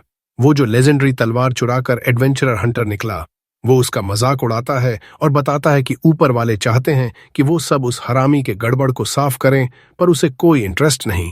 रेड हेड एल्फ उसे ड्यूटी याद दिलाता है, पूर्व सदस्य हो या जो भी, हमारी जिम्मेदारी है। 4 अपनी गुलाम को सहलाते हुए कहता है, मुझे घर की आराम छोड़कर बाहर क्यों जाना पड़े। तभी जुड़वां भाई उस इंसान के कान में चाकू मारते हैं। वो दर्द से चीखता है। 4 गुस्से में कहता है, अब मार डालो इसे। पर जुड़वां बोलते हैं, चुप रह, हम अपने गुलाम के साथ जो चाहे करेंगे। मुझ सबको रोकता है, हम ऑनरेबल नाइट्स हैं। इंसान कमजोर प्राणी हैं, पालतू बनाकर रख सकते हैं थोड़े दिन, लेकिन आखिर में उन्हें सुपीरियर रेस के हाथों से दयालु मौत मिलनी चाहिए। वो पूरी लेक्चर देने लगता है। 4 और जुड़वां मिलकर उसका मजाक उड़ाते हैं। अचानक कैप्टन की आवाज आती है, बस करो। उसकी किलिंग इंटेंट इतनी तेज कि ऊपर उड़ते पक्षी भी मरकर गिर जाते हैं। सब डर जाते हैं। कैप्टन जुड़वाओं से कहता है, अपने गुलाम के साथ खेलना बंद करो, बैटलफील्ड पर स्किल खराब होगी। मुझको कहता है, तू जजमेंटल मत बन। 4 को ऑर्डर देता है, उस बेचारे को और पेड़ सहित खत्म कर। 4 बस उंगली दिखाता है। धड़क, इंसान और पेड़ दोनों में छेद। कैप्टन जुड़वाओं को लाश साफ करने को कहता है और मुझको अपनी मिशन पर भेज देता है। सब चले जाने के बाद 4 अपनी गुलाम को देखता है। वो डर से कांप रही है। वो उसे कमरे में जाने को कहता है। फिर कैप्टन 4 से कहता है, इंसानों से अफेयर कम कर, हमारा ब्लड लाइन खराब मत कर।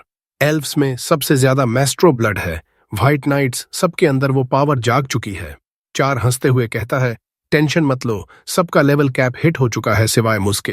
कैप्टन गंभीर होकर कहता है, हजारों साल बीत गए, अभी तक नया मैस्ट्रो नहीं जन्मा, इस ब्लड को डाइल्यूट मत होने दे। 4 कहता है, इंसान मेरे लिए बस हॉबी हैं। इंसानी औरतें कितनी एक्साइटेड हो जाती हैं जब उन्हें पता चलता है कि कोई एल्फ उनमें इंटरेस्टेड है। फिर वो कुछ भी करने को तैयार हो जाती हैं। आखिरी में कितनी डेस्परेट हो जाती हैं, वो मजा अलग है। अभी वाली गुलाम से बोर हो गया हूं, जल्दी डिस्पोज कर दूंगा। बैकस्टैबिंग का मजा ही अलग है। कैप्टन घिन से मुंह बनाता है और कहता है, कैडो का मेस जल्दी क्लीन करना पड़ेगा। चाहे वो कितना भी लूजर रहा हो, वो हमारा था। क्वीन का नाम खराब नहीं होने देंगे। वो चला जाता है। रात को साशा सो नहीं पा रही। अचानक जमीन हिलती है। पास ही जंगल में एल्ली जादू से एक टावर बना देती है। साशा उसे देखती है और वो नोट याद आता है। टावर पर इंतजार। वो सोचती है, यही वो टावर है। अगले दिन स्लेव ट्रेडर के साथ रॉक मॉन्स्टर आ जाता है। वो भाग जाता है, इंसान गुलाम छोड़कर। शहर में सप्लाई चेन टूट जाती है। बार में एल्फ्स बात करते हैं। टावर से मॉन्स्टर्स निकल आए हैं, डिलीवरी रूट्स ब्लॉक हैं। कोई कहता है, शायद टावर और मॉन्स्टर्स जुड़े हैं।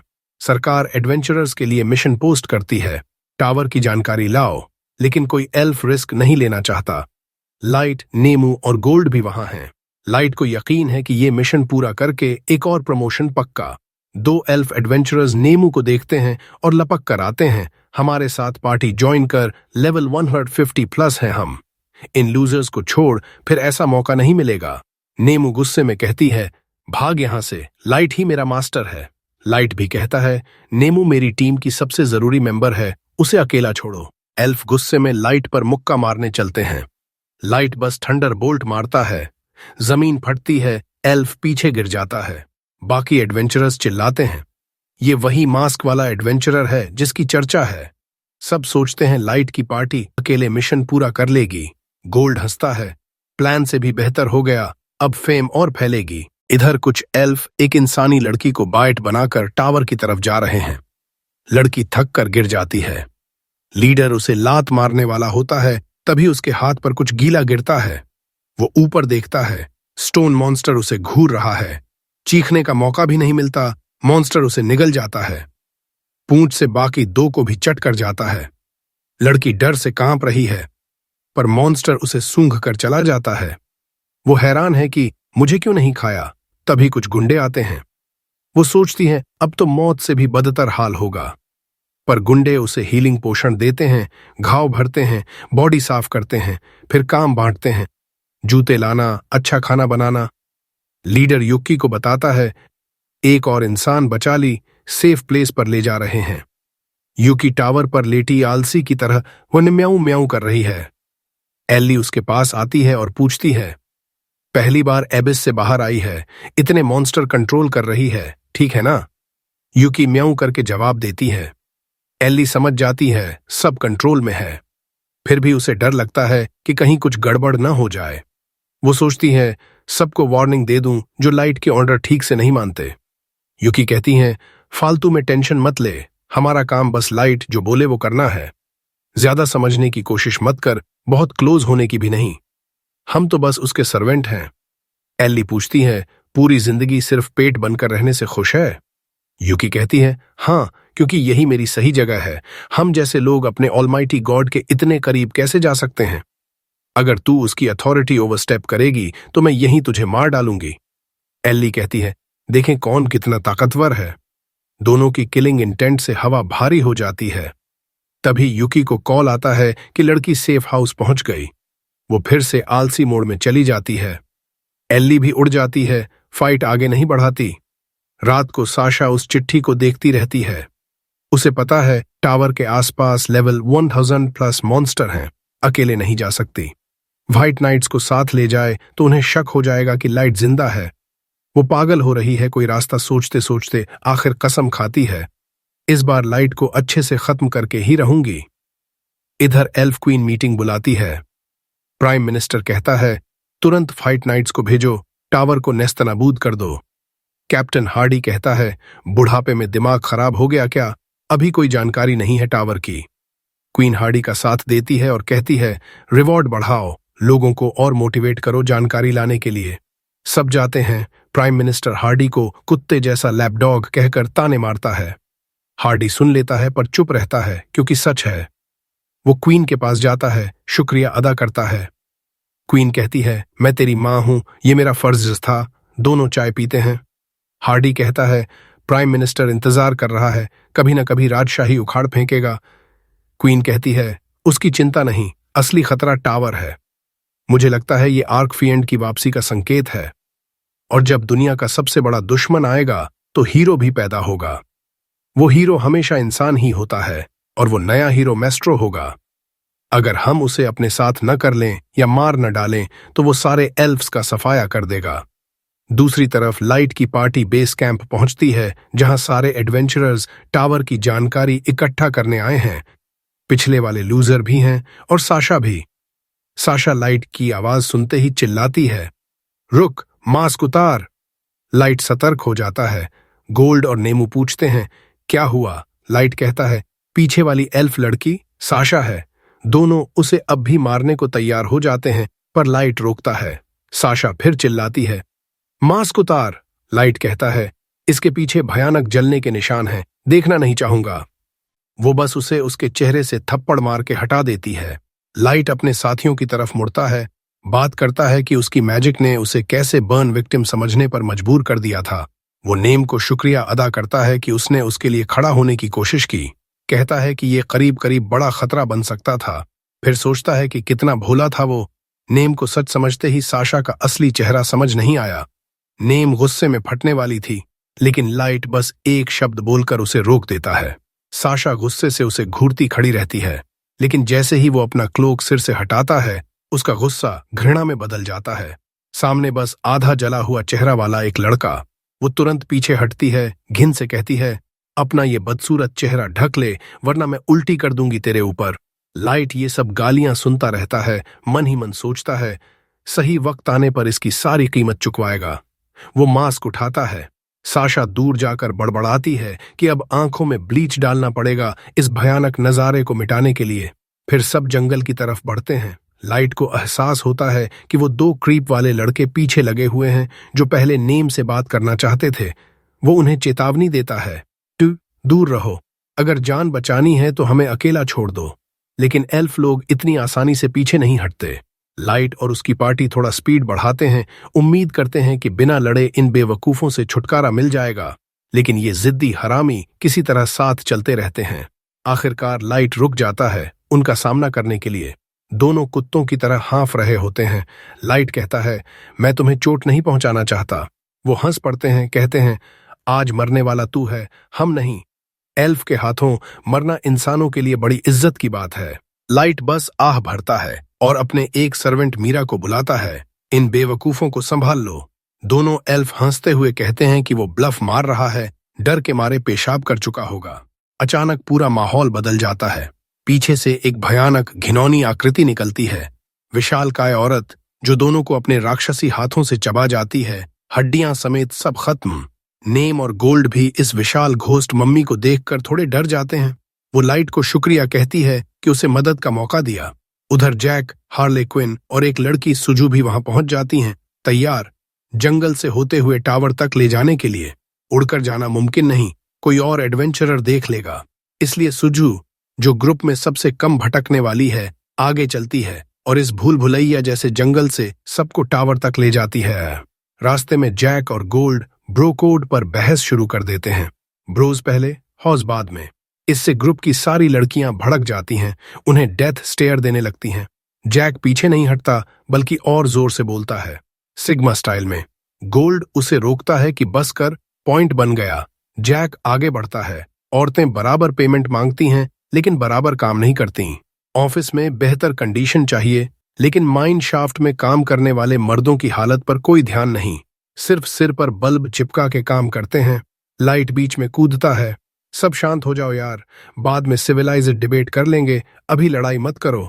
थोड़ी देर के लिए बहस रुक जाती है लेकिन माहौल पूरी तरह खराब हो चुका होता है। Tension high. लाइट टॉपिक बदलता है। हार्ले क्विन से उसकी स्टूपिड ड्रेस के बारे में पूछता है। वो कहती है, मैं मेड बनना सीख रही हूं मे के अंडर, लाइटी को परफेक्ट सर्विस देने तक ये कपड़े नहीं उतारूंगी। मीरा हंसते हुए कहती है कि ये मेड आउटफिट फाइट में बेकार है, कुछ ठीक कपड़े पहन ले। दोनों आपस में बकबक करने लगती हैं। जैक गोल्ड से पूछता है, भाई वर्कआउट कर रहा है या बस लाइट के पीछे बैठा सब सॉल्व होने का इंतजार। लाइट देखता है कि मूड अब थोड़ा बेहतर हो गया है।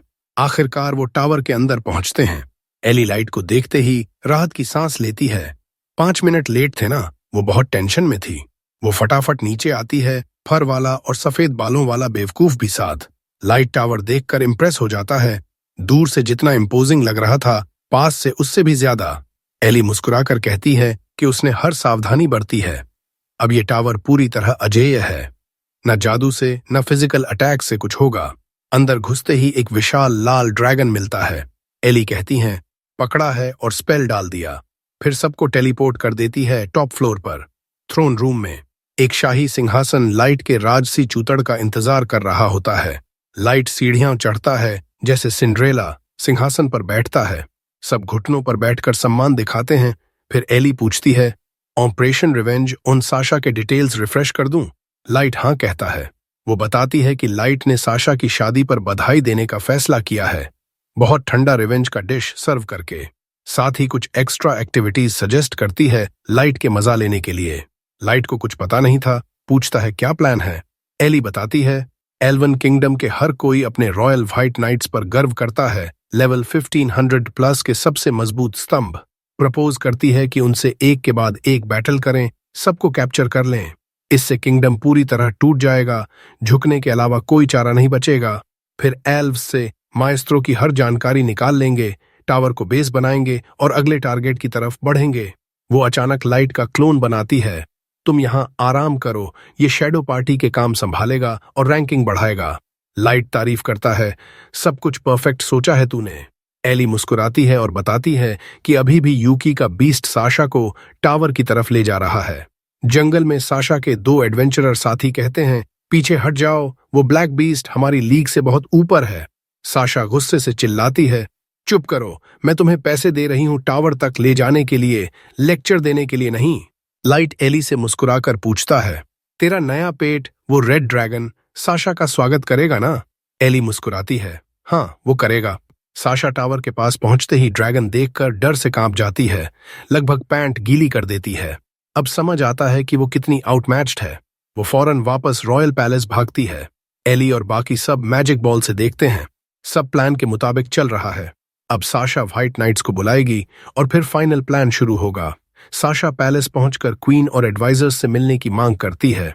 सबको बताती है कि उसने बहुत पावरफुल ब्लैक बीस्ट देखे, सांपों वाली पूंछ वाले। इसी वजह से और भी खतरनाक मॉन्स्टर शहर में घुस रहे हैं और टावर के पास एक विशाल रेड ड्रैगन आराम कर रहा था। कई व्हाइट नाइट्स हंसते हैं। झूठी कहानी लग रही है, लेकिन क्वीन शॉक्ड हो जाती है। ये किंगडम के लिए तबाही हो सकती है। नाक में दम करने वाला बूढ़ा मिनिस्टर फिर हार्डी की तरफ मुड़ता है। अब भी क्या छुपोगे दीवारों के पीछे? ड्रैगन और मॉन्स्टर पूरे किंगडम को तबाह कर रहे हैं। हार्डी आखिरकार खड़ा होता है, बस बहुत हो गया, मैं खुद व्हाइट नाइट्स को लीड करूंगा। जंगल में जाकर हर मॉन्स्टर को खत्म करूंगा और अगर ड्रैगन है तो उसे भी मार डालूंगा। वो गुस्से में कमरे से बाहर चला जाता है। उसी दिन साशा उस बूढ़े मिनिस्टर से मिलती है, कहती है कि वो भी व्हाइट नाइट्स के साथ जाना चाहती है। मिनिस्टर तुरंत हाँ कर देता है। सफल होने पर सारा क्रेडिट व्हाइट नाइट्स को नहीं जाने देंगे। अगले दिन हार्डी व्हाइट नाइट्स को लेकर जंगल में निकलता है। साशा को आगे चलने को कहता है। चार उससे पूछता है, तू तैयार है या अंत में डर के भाग जाएगी? साशा कहती है, मुझ पर भरोसा रखो, मैं सबको सुरक्षित टावर तक ले जाऊंगी। उसका फियांसे सफेद बालों वाला मिक कहता है, साशा लेवल 500 है, खुद को संभाल लेगी और अगर कुछ हुआ तो मैं हूं ना, उसकी हिफाजत करूंगा। साशा तुरंत अपने सिल्वर प्रिंस पर फिदा हो जाती है। ट्विन्स आपस में डिस्कस करते हैं, साशा ज्यादा क्रिंज है या मिकाएल।